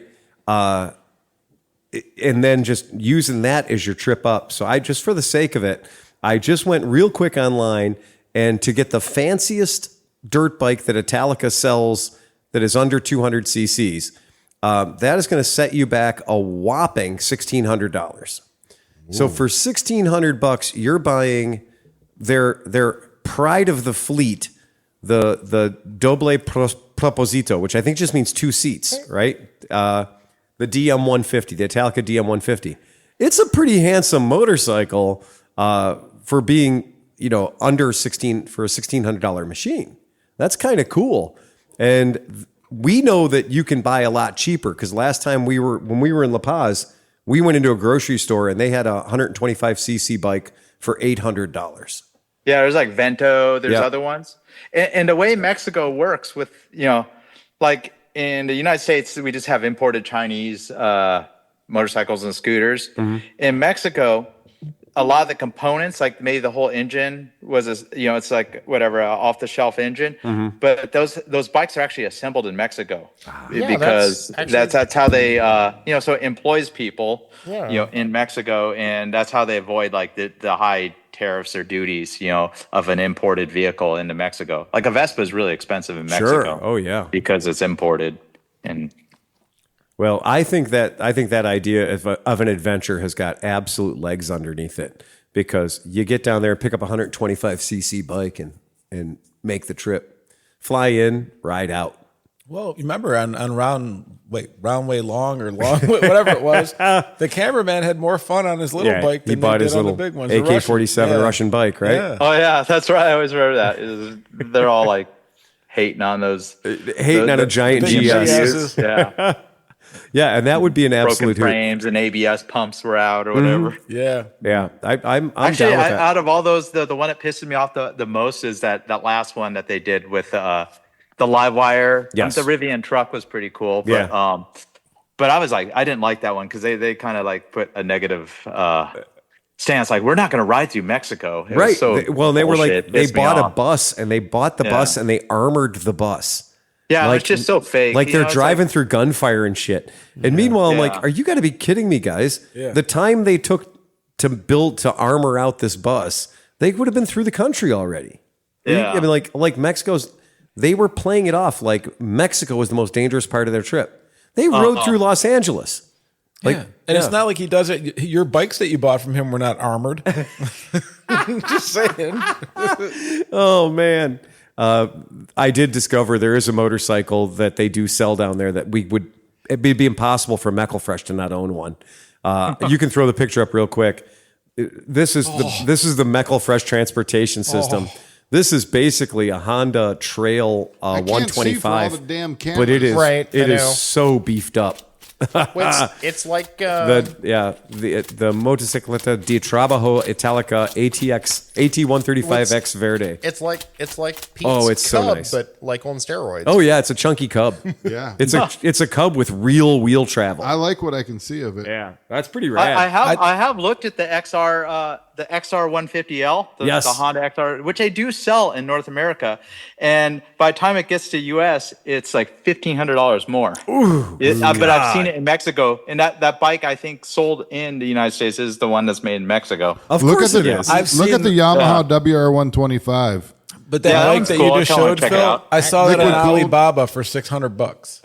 I'm just telling you right now. Just saying. Phil. One of the things they said about that XR150L is like the frame is so it's Squishy. It's squishy. Like you can hold the front, like if you hold the front, hold the handlebars from the front and give it like a shake, you can feel like just how squibbly it is. Yeah, there's compared to the nothing Yamaha. XR about that. It's just a pizza delivery bike with wolf's clothes. That's all it is. Yeah. Hey, Phil. Yeah, I think it's identical to CB150 Yeah. down You're there. holding out Yeah. on Sleepy. But that 125 by Yamaha, it's like a really good frame, a really good bike. Yeah, really it's good got kind suspension. of got like legit forks on it. Yeah. I've watched a couple of reviews, and it's kind of like techie. It's got like VTEC on it. It's not a Honda, but it's got does. some type of variable valve timing thing on it. Do they have tuk-tuks in Mexico? Yeah, they do actually. The I think Steve. You could ask Steve Bailey. Do He they bought sell one. TVS? Yeah.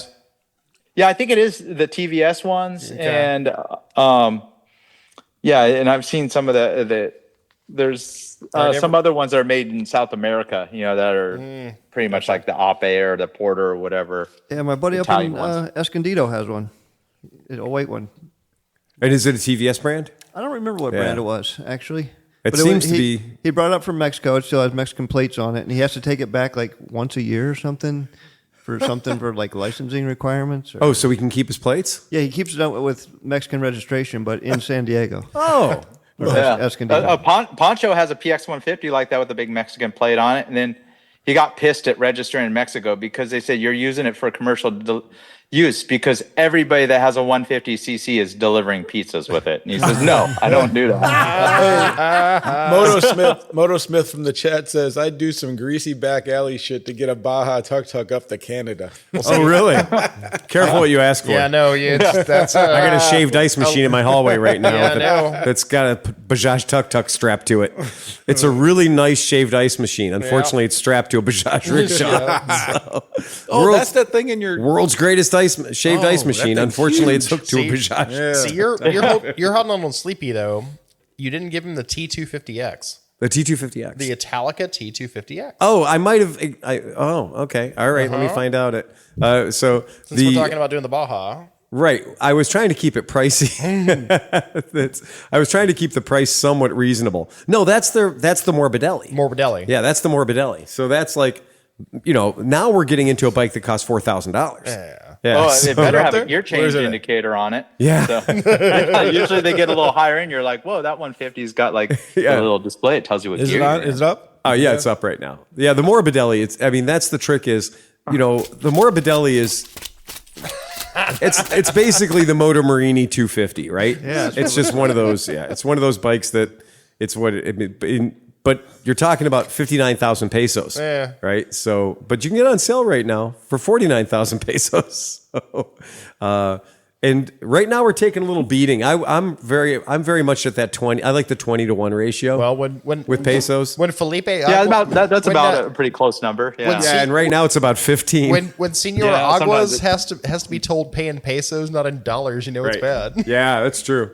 Yeah, I'm Senor always Aguas, no interested. peso. Yeah, I'm always interested in paying in pesos, and now at 15-to-1, it's not such a great deal. Yeah, and I know sometimes, you 21, you go, goes a long way because a taco costs like 20. Yeah, but they've gone up to 25 or 30 pesos. But still, come on. Yeah, come on. It's 20-1. You're 20-1, man. A taco. A buck of taco is just a good day. Come on, man. Yeah, I just went for tacos on my lunch break here at Karina's, and they only employ like females there, and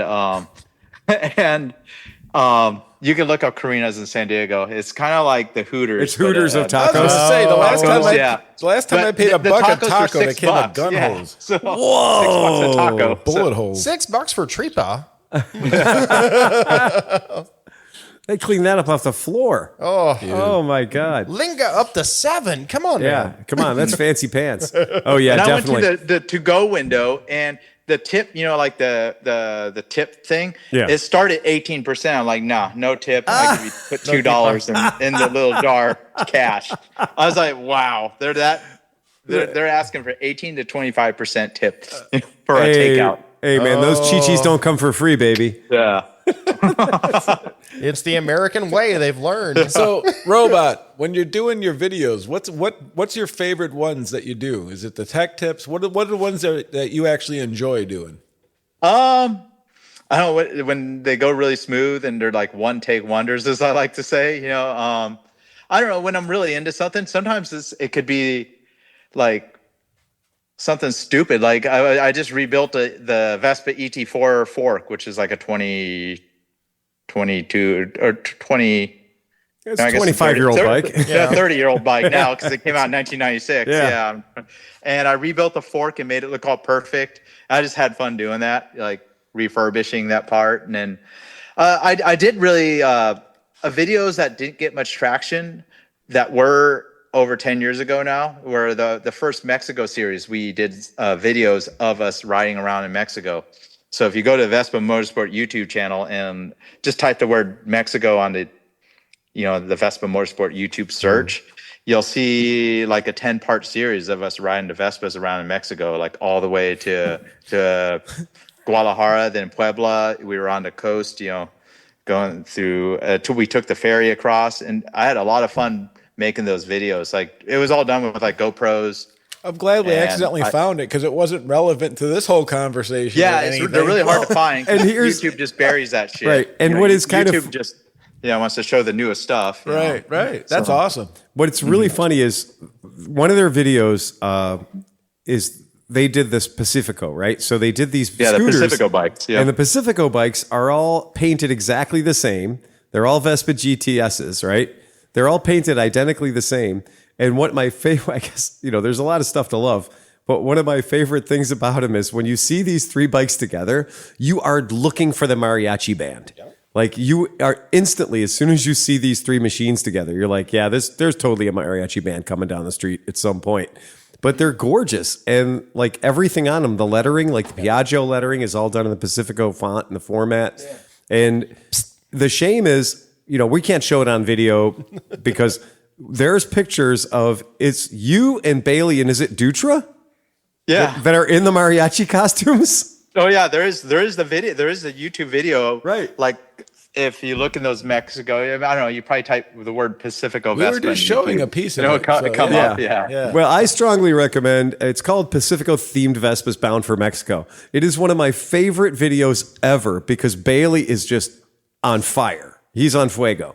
And the thing that's so silly about it is that this has got 2,000 views, right? It's not, they just didn't get much traction. They just didn't get any traction at all. Yeah. But meanwhile, you three guys doing this trip, to me, it's hilarious. I just love every part of it. And I love the bikes too. I think the entire build out, the entire adventure is super cool. So glad you guys did it. Yeah, that was a fun time. It was like we had parked the Vespa, go on like a week-long trip, parked the Vespas in some Mexican town, and it was all over the place. Like we crossed those bikes across the ferry from La Paz to Mazatlan like 2 or 3 times. Yeah, and I wouldn't do that. There's no way that I would cross the ferry from into Mazatlan. I don't think that would be a smart thing to do right now. Yeah, probably. I'm not sure how it goes now, but we did so much crazy stuff with those Vespas, and we did so many trips. I don't even know how many flights. I mean, at least over all the years, a dozen flights to go back and visit those bikes and ride them around. That is so cool. Like last time I went to Guadalajara, I didn't even keep up the registration or the Mexican temporary import visa for the bike. It's all like expired. Yeah, and I just rode with the Mexican club. They're like, "Oh, you just stay in the middle." Yeah, that's how it works. When you don't have good Yeah, plates, we'll do all the talking if anything happens. Right. You know? You just bury yourself in riding the middle. an illegal bike as a foreigner in Mexico. That's technically my bike, but in Mexico, mainland Mexico, you need this temporary import visa that pretty much is like puts a bounty on the bike that you're going to bring it back and not sell it down there, essentially. You know, and I've let that long expire. So. Yeah, it's pretty cool. And it seems like obviously you've got a great group of friends. I really consider myself lucky getting down into your nest down in San Diego, because it's introduced me to all these characters and some of the best riding I've ever done with all of our goofy friends. It's a blast. It's always a good time. And there's always an adventure. So I tell people, don't stay away from Mexico. You're going to have fun there, man. It's going to be a joyful occasion. It's always been good times. Even when, probably the worst thing that's ever happened is Bailey and I were drinking beers on the side of the road and got shaken down by the police. And, whatever. How much did that cost you? Well, they think they're going to get $100, but it's more like, no, you kind of threaten to narc them out, and then it ends up being $40. And you don't show a wallet with $100 bills. No. There's some, things you just have like third world logic you need to have when you go down there. Carry a dummy wallet. Yeah. You put the big bills in the prison wallet. Right. Exactly. Yeah. Keister that shit. Yeah. But so that's a good tip too. If you're going to run down into Mexico, what do you think? What do you think of that you would do traveling in Mexico? Literally, Pete's idea of having a dummy wallet is brilliant. Just having here's something, you're going to pull this out of your pocket and they're going to be like, yeah, that's his wallet. They have no idea that that's your backup wallet. I definitely may have more money, but no one needs to know about. Yeah. Yeah. Well, maybe your doctor. Yeah, well, I mean, the most expensive thing I'd bring, I guess, is a mobile phone and a GoPro. I don't. There's no need to bring anything else flashy down there. So, if you are going to get shaken down, so yeah, I generally keep about $30 or $40 in singles, and so it looks a little bit like a wad of money, but then you realize, that's $40. I like this. You guys are like, everything's great. You can come down, everybody's partying, but then let's make a tactical plan. Yeah, well, I mean, the idea is you don't want to be the fool, right? Right. I get it. I'm just teasing. I do the same thing when I go to New Orleans, so it's no different. Well, Tom lived there, so that was, right. Yeah, I've been pulled over with a friend. We ran a stop sign down in San Felipe, and the cop was kind of wanting to play the shakedown, and the cop station was literally 2 blocks away. I'm like, nope, we're going over here. Even our broken ass Spanish. It was 500 pesos, $30, like the ticket. I only wish a stop sign in California. I don't know what it is, probably $600. And a point on your record. Yeah. Last time I was in San Felipe, it kind of bothered me that the 3 police officers I saw were all gorgeous women. And I mean, gorgeous women. And I don't know if that's a special program they have in San Felipe, because you get a lot of the score truck drivers there and off, the desert racing, that they want their cops to be like umbrella girls. But their cops were strikingly gorgeous. And I was actually wondering if it was like a public relations thing to make sure that they hired some beautiful cops. It's a different scene. It's totally different. And your money does go farther down there if you're not trying to use it like an American. Because I watched Bailey negotiate for how much we spent on a hotel room while we were eating dinner in the restaurant we were sleeping in that night. He didn't book the room ahead of time and pay the market price, whatever that room was. We had 30 or 40 people sitting down to eat, and he was negotiating with management at the dinner table about what we were going to spend per room for that very night.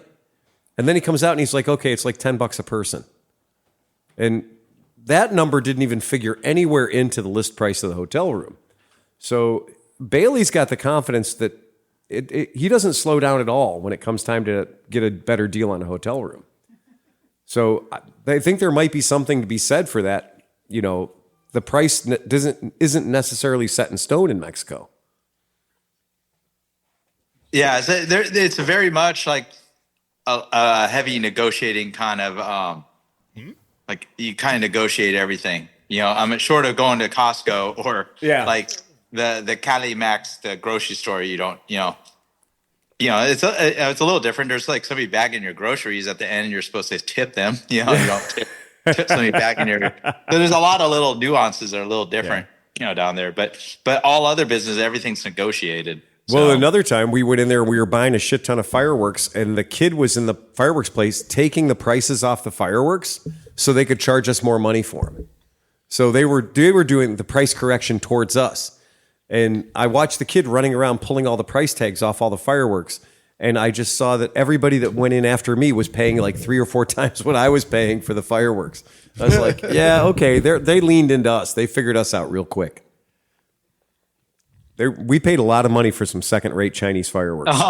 Yeah, in the border towns, it's like you're paying closer than, like, it's still a bargain, but you're paying more closer American price. It's like you get into the small towns much further away or in mainland Mexico, you're like, whoa, food really is cheap and lodging's like incredibly cheap. You know, it's just because the cost of living is just way less, down there. It doesn't pay to camp. It really doesn't. When you can get a room for $10. Yeah, it's really hard to argue why you need to sleep in a tent when you can get lodging as cheap as you can. And that's a big part of why people go there. But in order to get that, you got to get the hell away from the tourist towns. You can't expect that in a tourist city. If you're traveling there and you're paying in dollars, you're not getting a great deal. Yeah, kind of get to know the currency, their pesos. I mean, you pretty much at the border, you could exchange money or even use like a American ATM. You just pay like a surcharge. So it's best to like take out like, 10,000 pesos in one shot because, you get this like one-time fee and a fairly favorable exchange rate at the time. So what's on your bucket list? What place in Mexico haven't you been yet that you want to do? I've been to Oaxaca, but it was for the Encuentro Nacional, which is the big scooter rally, which they have a lot of Vespa fans down there. And we didn't have a scooter to ride. I was with the Baileys, but I want to go back there either to ride. The countryside was really beautiful. Some of the stuff, we were up in the mountains. Here's a Bailey story. We had like this little like rental car that felt like a 1994 Civic, but it was a Chevrolet, some little Chevy car. And we drove it off road up into the mountains. And then we ran into a bunch of guys with donkeys hauling logs out of the forest with donkeys. And then of course, Steve was helping them. Oh, of course he was. Yeah. So, just weird stuff that you just never would expect. And I don't know. I'm surprised Steve left. I'm surprised Steve's not still helping him to this day. Like, he's that guy. He just injects himself. Anytime work is being done, Bailey's going to help, right? Yeah. He's just going to get involved. That is going to be it. Gets involved. Yeah. Helps them set bricks, mix concrete. They don't get a concrete truck, a cement truck. Right. If they got to mix 4 yards, they fill a couple like beat up old trucks with a bunch of bags and they hand mix the bags. Yeah. And those bags down there, they're not the weakling like 90-pound bags we have in America. They're like 50 or 60 kilo bags or something insane, which is like 120 pounds. Like OSHA would never allow a bag that big of concrete, but in Mexico it's okay. There's a difference. There is a difference.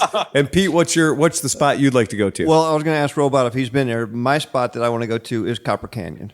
I've that's like a great motorcycle. I've talked to people ridden through that. It's pretty desolate, but Tell me about what Copper Canyon is. Oh, it's just a remote canyon. It's kind of like the Grand Canyon. Oh, but, they're equivalent, yeah. But it's not like a national park, I don't think. But you go, I think through Laredo. Yeah, you kind of go. It's almost like if you draw a line from Laredo to Mexico City, and it's like halfway in between those two. So is that in Cholula? I think it is. Now I got to bring the map up. I'm pulling it up right now. Is that where they make the sauce? Yes. Cholula? Yeah, it is. I think if you go there from Or Chihuahua. if you go there from Arizona and go south, Yeah, Chihuahua. Yeah. It's a Chihuahua. you're Yeah, going it's through Durango and Chihuahua, maybe. Yeah, that's definitely Yeah. Chihuahua. And so that's like direct, direct south of San Juanito. Yeah, that's, hey, and that is not going to be. What's it like down in Enchilada? It's very saucy. I don't know. Like most of central Mexico, it's very much just like a continuation of Texas. But then it's like surrounding Mexico City, the mountains are like insane. There's like, I think there's like a 17,000 foot mountain peak outside of Mexico City. I guess I just never thought about mountains in Mexico, but yeah. I mean, and then you go to the coastline, like towards Acapulco and Puerto Escondido and all around those areas, it gets very tropical, like tropical forest. And like you drive, I remember riding to Puerto Vallarta on the coast, and like it's full blown tree cover, and there's like a truck with like a pickup truck with a bunch of pineapples in it and stuff, and one pineapple fell off, and I remember picking it up. We ate that later. So, but we were completely covered by tree cover, like tropical jungle kind of style. We did the Yucatan Peninsula when I was just a kid, and that's what it was. That's what I remember it being, all jungle and stuff like that, and pyramids. Yeah, even as you get pretty far down in Baja, which isn't even nearly as far down as Puerto Vallarta, it feels kind of tropical in La Paz and all those areas, in We were in La Paz and Uxtapa and that kind of stuff. Yeah, it's beautiful. I mean, it really is. It's remarkably close and easy for us to go to a place that is just the nicest possible weather. It's gorgeous. It is absolutely beautiful. We were there in February, and it was just 85 degrees and sunshine and perfect. It was just as good as you could ever ask for. That's one of those things about a lot of people right now are saying, oh, just don't go to Mexico. Right. And I'm saying I wouldn't slow down one bit.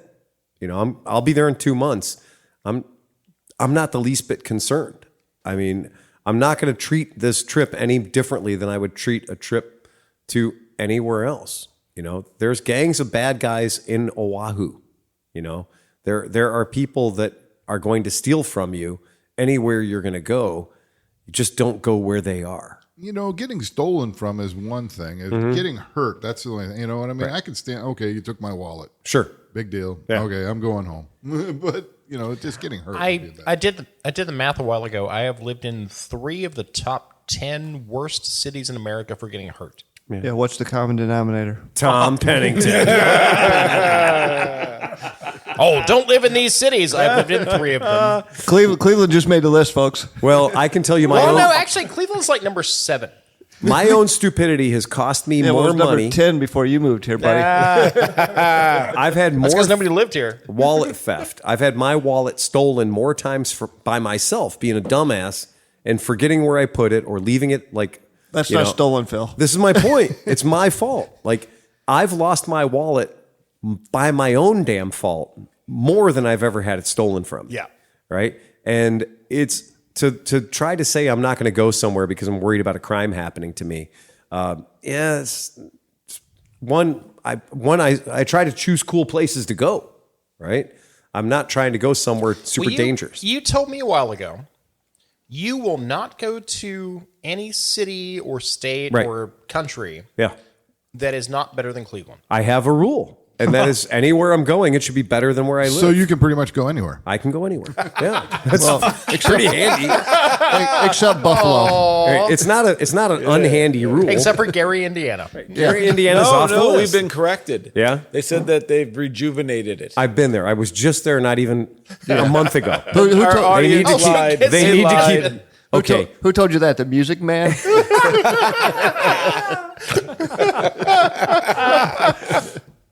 Gary, Indiana. Gary, Go spend a day in Indiana, Steubenville and then Right. tell me how bad Cleveland is. Yeah. Exactly. Yeah, it's just one of those things. And I'm not using, my thing is, I'm not going to make a destination vacation out of somewhere that it's worse than Cleveland, because my job is to go places that are better than here, right? I live here at a low cost of living, so I can go places that are better than here.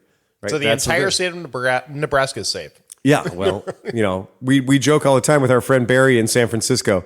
Barry's got a beautiful house. Barry's got a beautiful view. Barry's got an absolutely gorgeous place to live. And he's like, yeah, but you have to love it because you can't afford to leave.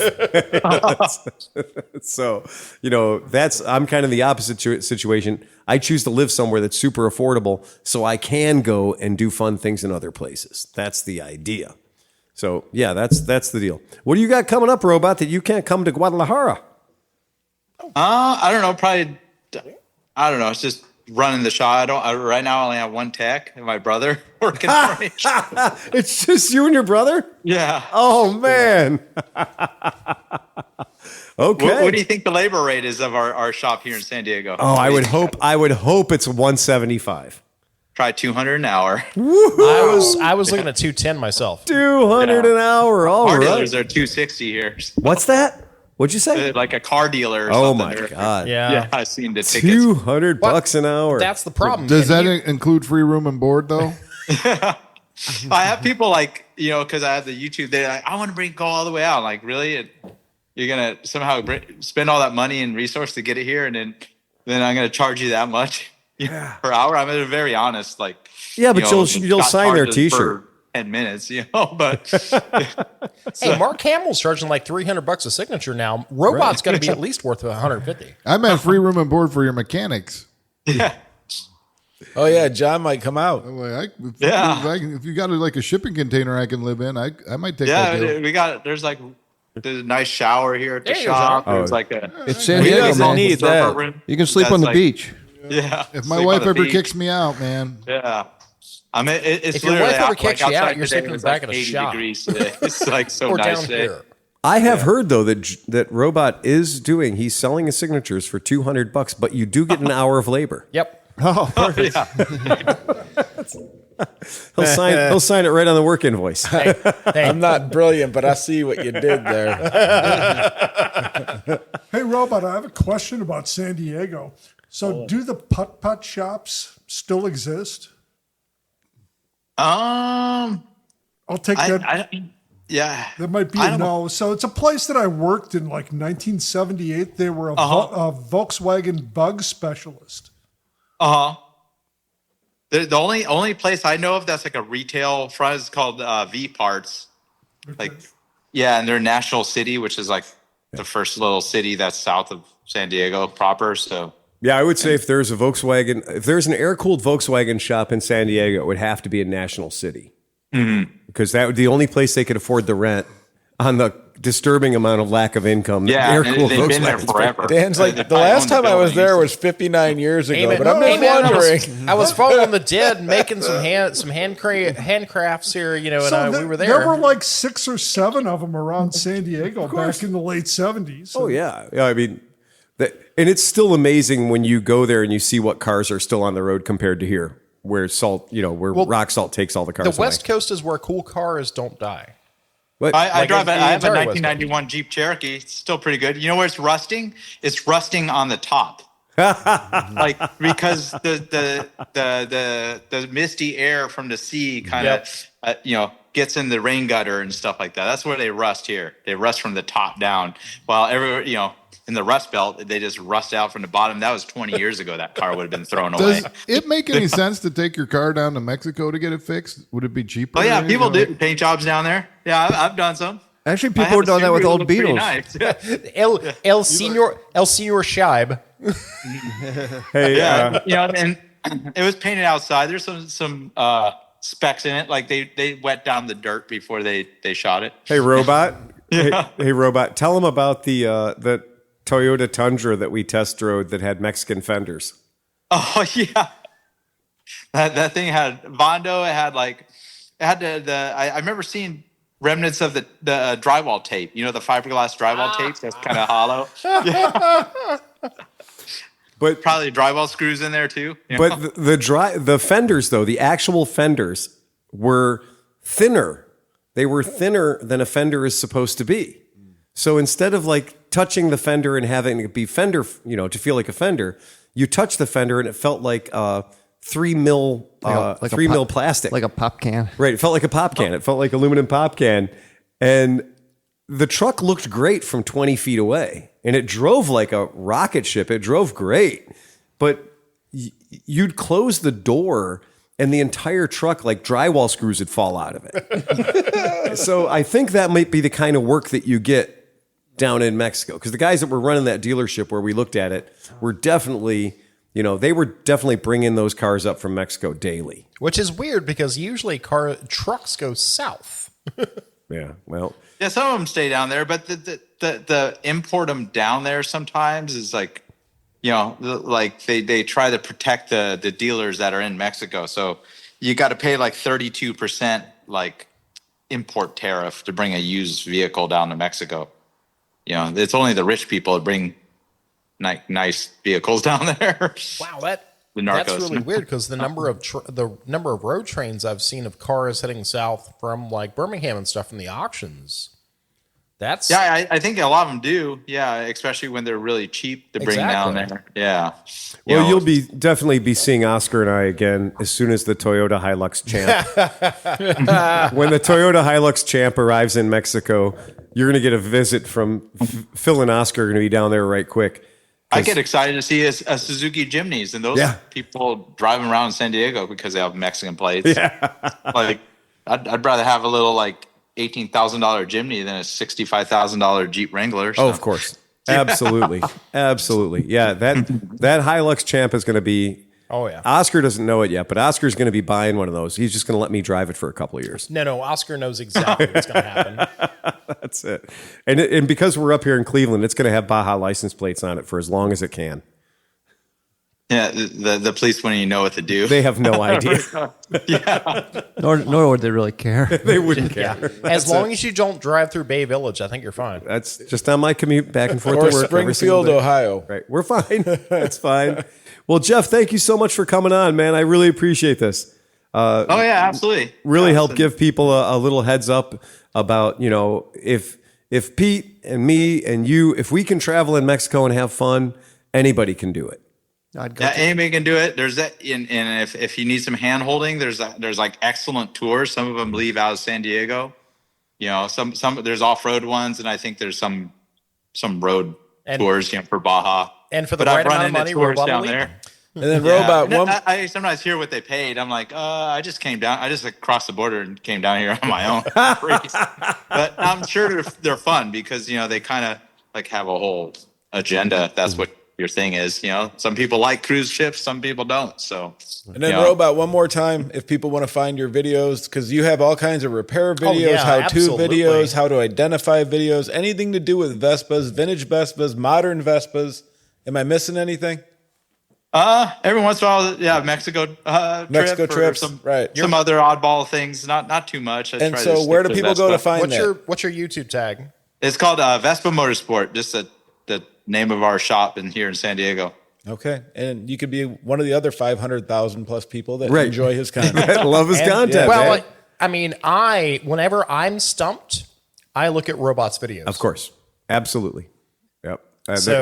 Because that tells you how good Robot is. Yeah, I've never heard Tom say anybody who's better about anything. Yep. Right. So that's interesting. Robot has done all the math. Yeah. Well, and also Robot has also looked at the Vespa service guide and realized how useless it is. Exactly. and oh my God, I figured it out. I know Tom's motive now. He's the only person that knows if he's bullshitting. Oh, yeah.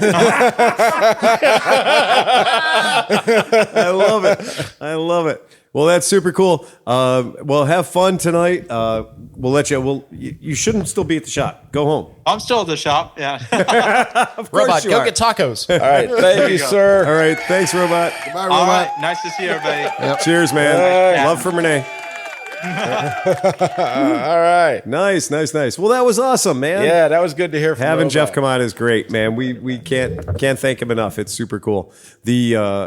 I've known that guy for a long time, and he's always just been just like that. Always just been super nice guy, and has given me the shirt off his back before. So he's just That's just because he wanted to show off his chest. really just a good dude to hang around with. But the Baileys, Jeff, all of our friends over in San Diego have been so kind. Those trips that they put on, they would be like, okay, well, this is going to be a small trip, 14 people. And they would manage to get 14 motorcycles, 14 scooters down the road. But then other trips, no Borders Limits rallies, we go down there and we would leave out of the United States with 70 bikes. And then we'd run into another 70 bikes in Tijuana. And so that's 140 people running down the road in down Baja. And, I'll tell you how we did our campsite. Okay, this looks like a good spot. Stop. And just set up a full kitchen next to the water. And then they run into Ensenada and come back with hundreds of pounds of seafood. And that's the other thing that wasn't mentioned when we were just talking about traveling in Baja. There's stuff there that's like you can't get away with in the States. You can ride on the beach, and you don't have to look for like a designated riding area. No. You can just drive off the road into the desert or onto the beach, and you can just drive down the beach. It's super cool, and you can camp, like wild camp anywhere. I haven't done that, but I see people do it all the time. So, like, are people just scattering as you're driving, or? No. So you're saying open beaches? open beaches. Yeah. Okay, I was imagining he's like hitting like Venice Beach of Mexico, just sure. wailing through the. Oh, there's a guy selling balloons. Just go right by him. Yeah, that's it. Yeah, beach blankets everywhere. Right. Just total chaos. Total. Yeah, that is just one of those things that there is an immense amount of freedom there when you're talking about like, okay, I want to go camp in that spot. I want to go do that thing. Or if you want an open desert ride, you can just be riding for like 100 miles, and it's like open land. It's not like you're trespassing. They're just like trails through like wilderness desert. It's crazy. Yeah. You get to the point, you're like, what's over there? And you'll see a set of tracks. You'll see a set of tire tracks that run off into the distance. That looks like fun. Let's go and see what's there. And you just chase it. You just chase those tire tracks off into the distance and go on for miles and miles and miles and miles and miles. And then you realize what the tracks are there for. It's because there's a hilltop with a great view, something amazing, some cool campsite back there, some waterfall you can jump off into the river. Or it's just a shortcut from one side of the peninsula to the other side of the peninsula, and you're not taking a road. You're just following a trail that goes up over the mountains down the other side, and next thing you know, you're on the other side of the peninsula. Yeah, it's pretty amazing travel, and it kind of pissed me off last week when here we are sitting in a place that has an armed guard at the front of it, right? That's got walls, and it's all you can eat, it's all you can drink. It's absolute life of luxury. And there were people sitting in there with us that were like, oh yeah, we need to get out of here. We need to go to the embassy. We need to go home. We need to get out of this place. There's something kicking up, and it's kicking up 300, 400, 500 miles away from here, 1,000 miles from here. It's kicking up. And you're talking about running the hell away? Yeah, that's like, oh no, something happened in Detroit. I can't go home. Exactly. Right. Well, when we were there, we walked off property, across the street, to the gas station, to the pharmacia. Sure. And everybody was like, you walked off the property? And meanwhile, that neighborhood is one of the nicest neighborhoods. Absolutely. Like, period. That in Punta Sam, that right by where our resort is, that's where you catch the ferry to go to Isla Mujeres. There's a lot of money that makes a right turn there. Yeah. And there's no reason why I wouldn't be thrilled to buy a house there. Yeah. And if you're thinking about it, by the way, the houses are really fucking expensive. I looked. Oh, but what a great transition to one of the stories that we looked up. Was there is a place that you probably don't want to be riding there. And that's absolutely true. And seriously, turns this out, surprised us. Stay the fuck out of Iran. Yeah. No shit. Yeah, Oh, stay the fuck out of Iran because this is real. And I did not realize this until I got deeper into the story. They're getting some press right now. This lovely couple, motorcyclists, goal was to drive around the world.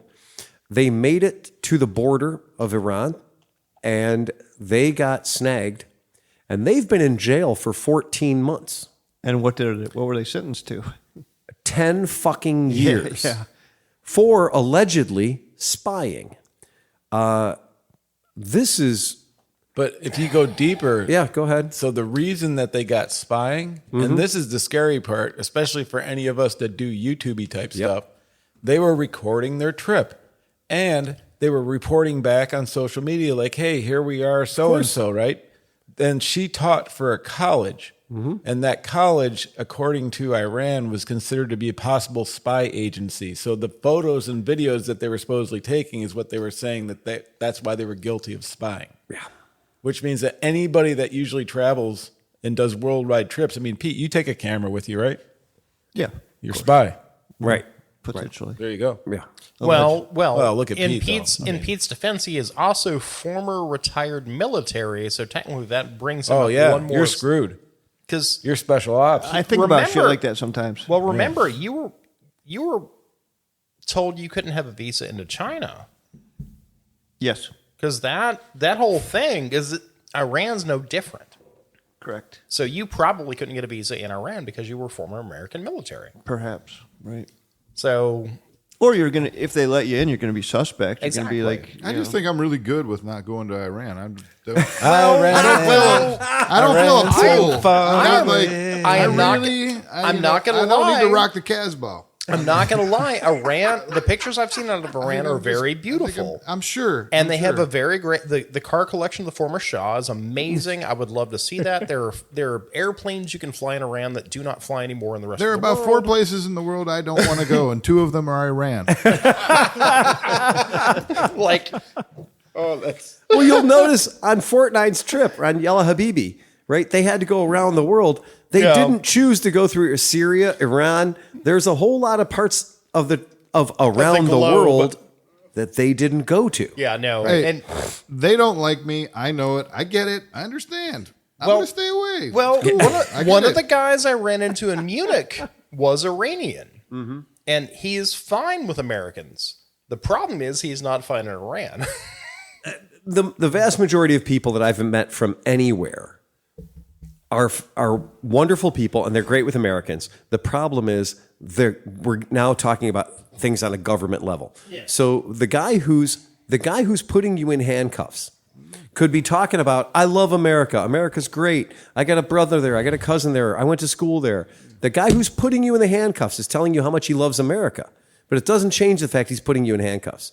And every single person in the prison they lock you up in, and the guy was literally in solitary confinement for 57 fucking days. Okay? And if that's not going to make you lose your fucking mind, I don't know what will. But again, they didn't murder somebody. They didn't kill anybody. They didn't light somebody on fire. They simply were there with cameras doing a well-documented trip around America, around the world on motorcycles. Now, our media didn't detain them and hold them as spies. I am of the opinion that when Iraq, when Iran, when the Taliban snag people, it's trading fodder. They're snagging you not because what they think you actually fucking did. It's they think that there's somebody that will pay a beautiful fucking ransom for your ass. that's what you're worth. Well, It's that's what that- you're worth. That's that basketball player that got nabbed for Absolutely, weed for a in vape. Russia. Brittany Griner. Right. Yeah. Yeah. And they grabbed her because of the most ridiculous of circumstances. But again, it's trading fodder. What can they get back? Well, what they got back is their greatest arms dealer. Oh, God, the guy yeah. they wrote stories about, the guy they made a God of War movie about. Lord of War is right. one of my favorite movies ever. Well, all it took was a basketball player Yep. with a vape to end up being trading fodder for that. Yeah. I'm completely convinced that this couple that has been in jail now for 13 months, a lot of it, and in a very, I'm not going to say that any jail in Iran is going to be a great jail, but this is a jail that is notorious. Pretty bad scene for these two people that thought, honey, I think we should do. I think we should ride motorcycles around the planet. Let's do something cool. Let's ride motorcycles across a fucking planet. Just go all the way around the planet. It'd be great. And that is this amazing sense of privilege to be like, yeah, we're going to be able to just fucking. What if she was from up north and she was like, "Is your wallet? Is your phone? Your foot?" Yeah. Which is fucking ridiculous to think that, okay, that one, your life is so easy and you have that kind of privilege that you're just going to roll in and it's not going to be a problem.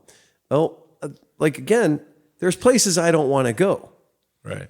Well, you'll see people Nebraska, even I get traveling in Europe sometimes, like a loudmouth American, like, you can't do this to me, I'm an American. Absolutely. Yeah, you can watch YouTube videos about people having meltdowns, but you got to remember, you're not an American anymore. So, I watched one firsthand on Sunday.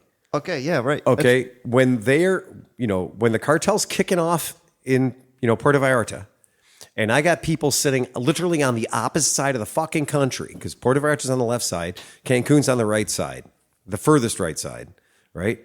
And we're sitting here, Also known as the East. the east side, right? And here we are having cocktails and the whole deal, and there's some privileged, New Jersey attorney talking about they can't do that. I'm an American. And I was like, you're in fucking Mexico, pal. Yeah. First one, check one. The only reason you didn't have to buy a visa that said you're only allowed to be here for a certain amount of time is because of the amazing relationship between the United States and Mexico. Because there are a hell of a lot of other places you want to go there, you got to pay for a visa just to make the trip, just to be there. And they're going to keep very close tabs on how long you're there and where you're going. Mexico's not one of those places. We have very, very unfettered travel between our two countries. If you think for a second that, Mr.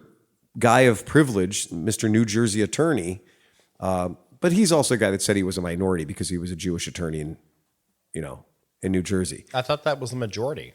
Again, that's why everybody should hate this guy, right?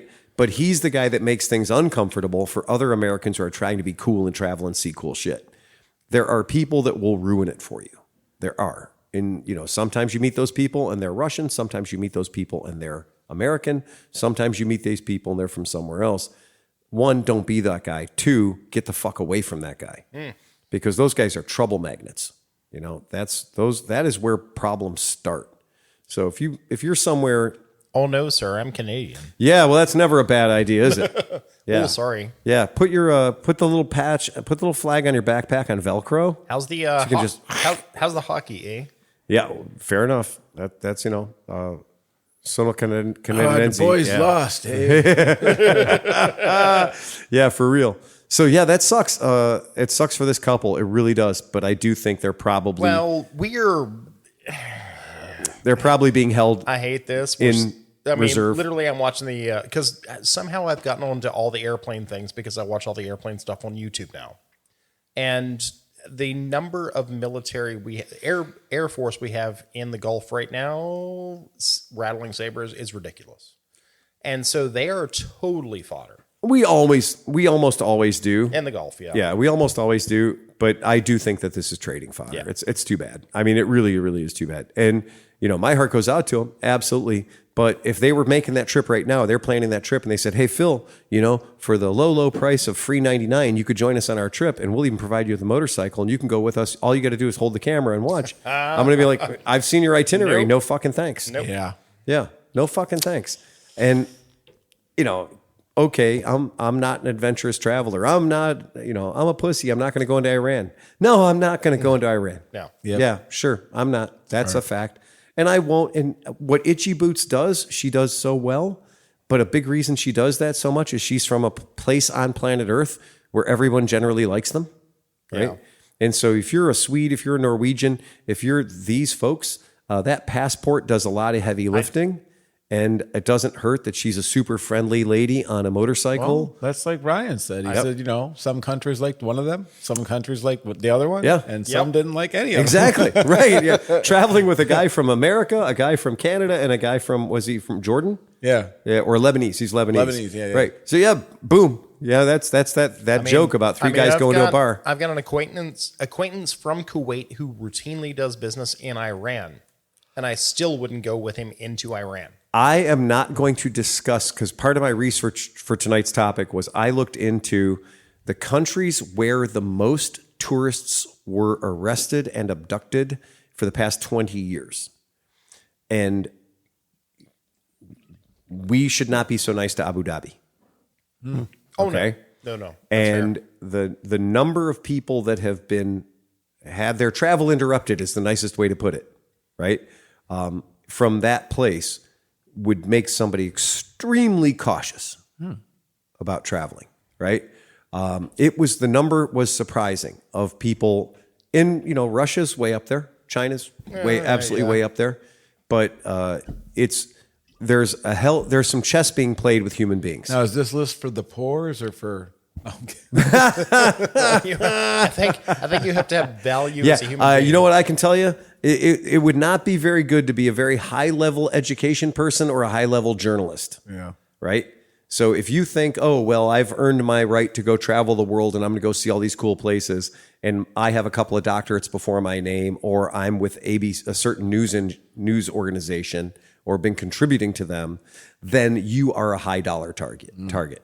You become an object of value, and your likelihood of not making it on the airplane coming home just went up. So I'm fine. The good thing Nobody is wants me. They came on the airplane when we left Mexico. They actually came on the airplane when all the people were sitting down, and they'd close the doors. They'd reopen the doors, and a Mexican transportation person came on the plane, had a very, very intimate talk with Dr. Waters. I was going to say, paging Dr. Waters. And we got called up to the gate twice. So when we were trying to get on the airplane, they pulled us aside, and we had to go through and pull the passports out, pull the boarding passes out. They actually asked Merritt for secondary ID. They actually wanted to see your driver's license. And there was some confusion of what the hell was going on. We thought we had everything sorted out. We got on the plane. We got seated. Everybody's seated. And when we were seated, one of the flight attendants came up to us and said, "Are these the seats you're supposed to be in?" Yes, we are. So that was the probable cause to say, okay, then, so you're Philip Waters and you're Merritt Waters. Yes, we are, right? And then the door opened to the airplane, and security, Mexican security came on, and I took a picture of his badge, his ID, because I wanted to make sure I knew who took my wife, right? Because, Wow, they wear IDs? Yeah. Well, I know it's so weird. No mask. You know what? Crazy. You know what? Right. Didn't have a mask on his face. Had ID. Go figure. Oh, hey. And it was presently displayed. And I kind of put my hand up a little bit and got a picture of his ID and his face. And he backed up and let me do it. Right. But then he made sure to go through all of Merritt's credentials while he was on the radio with somebody else, calling out every digit of her passport number, calling out the expiration dates of her passport. And nothing else happened. He said, "Everything's okay," and he walked away. But all the people on that airplane were not sweating as much as Merritt was, right? And then I was second, right? Yeah, but when you got back on, were they like, "Ooh, who are these bad?" Well, we were just sitting there. We never got off. But you realize Phil they has visited us at our seat. He has a. That's when you pull out the stories, though. When set of people come up skills. to you later, and they're like, "What happened?" You're like, "Well, Well, I was actually my wife's an international spy." The thought was going through my head is, how much resistance do I put up? Yeah. Right? I'm gonna put up enough resistance that everybody on this airplane gets their phones out, their cameras out. Yeah. So I'm gonna put up enough resistance. I'm gonna be loud enough to make sure there's 100 cameras pointing at us without actually laying hands on the guy, because then you're going to jail. Yeah. Right. But if I can get all the cameras out, that's gonna help my situation a lot. Mm-hmm. And so it stayed pretty cool, but meanwhile, I was already one step ahead of it, going, okay, well, there's going to be a time where I need to escalate this to get the cameras out. Did she bring vegetables on the flight again? She did. It's the cucumber. It's the fucking broccoli. I'm telling you, man. It's the Brussels sprouts. Do you have anything to declare? No, nothing at all. You brought those vegetables from Cleveland. They've been in 2 countries already.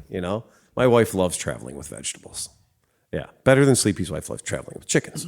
So it's a different kind of. It's a different. She took one on an airplane, dude. I'm not kidding you. It's an emotional. When her chicken. dad was like not doing well before he passed away, and she went to visit him. We remember. Cat carrier. Yeah, cat carrier, and Oscar flew down with her. He's the special needs chicken, so he can't stand up on his own. Your wife should travel with Merritt, Dr. Waters, and you could have a stir fry. Oh. Your special needs chicken needs to meet my special needs ferret. Yeah, they could hang out. Oh my god! And don't say my special need. I have no part of. No. You know, special needs raccoon. Sleepy has his own special needs. Yeah, same here. The Bev is awesome. Leave Bev out of it. Oh man, I love that raccoon. I mean, fuck. Oh man. Well, that's it. There's no reason for us to go any further. It's been 2 hours and 15 minutes. Again, can't thank you guys enough for listening. It was great having Robot on. Absolutely love it. Again, if you want to play along, please do. Email us directly, clevelandmoto@gmail.com. We got a couple coming in, and that was pretty rad. I believe the phrase is, please like and subscribe. Yeah, absolutely. And I got a bunch of cool videos coming up on Moto Stories. Another one with the king of mini bikes. I have an update on Greg, and then I'm going to go see Steph next week.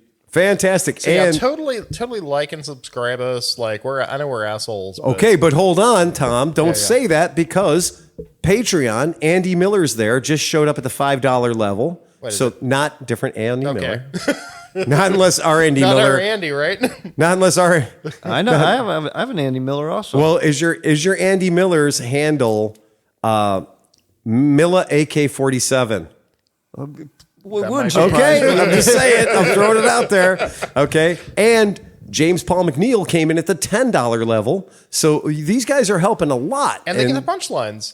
And they're getting the punchlines, and more importantly, that is helping us pay our way for shit like Mid Ohio. For stuff that we do, like the AIM Expo. Thank you. Yeah, these are things that we actually give us the ability to do this cool shit. Yeah. And we really love it. And the fact that you guys are willing to buy us a beer, the fact that you guys are willing to, send us a $5 every month. That's a big deal. The whole plan this year is to get the kitchen up and running a little bit better than we did last year, which was a lot of things. Sure. And the tiki bar from the Colorado guys, and then Sean keeps talking about doing coffee. It just keeps getting better. And we built a fucking TV studio. So right. Yeah, that's exactly right. There's a little something with that. That's exactly right. I want an air-conditioned inflatable space. We're working on that.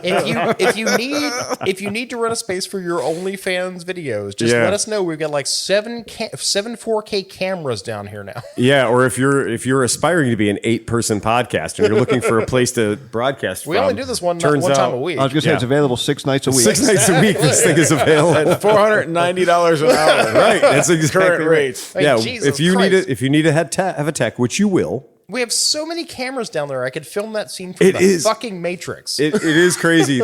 When you're looking out right now, when we're staring out at the monitor, I'm staring straight down the barrel of 6 or 7 cameras. And I've got you don't have a camera view for the cameras? I literally have. There's a Zapruder film? You have to have a camera for Zoom. You have to have a camera for your face. That thing, the one I'm not using right now, but it's there. Yeah, so we have them all. So if you need to rent a space, let us know. I have room for the ball cam, but I haven't hooked it up just yet. The under table on a gimbal. Hey, swearing just kicked a PTZ. These nuts cam underneath. Swearing just kicked us $10 for Bandcamp. Did he really? Yeah, he did. Oh my God, Swangen! Oh, Swangen! $10 right on, man. We love it. All right, so on that, folks, remember to ride fast and take chances. Play us out of here, Johnny Mac. Bum bum bum bum bum bum bum bum bum bum bum bum bum bum.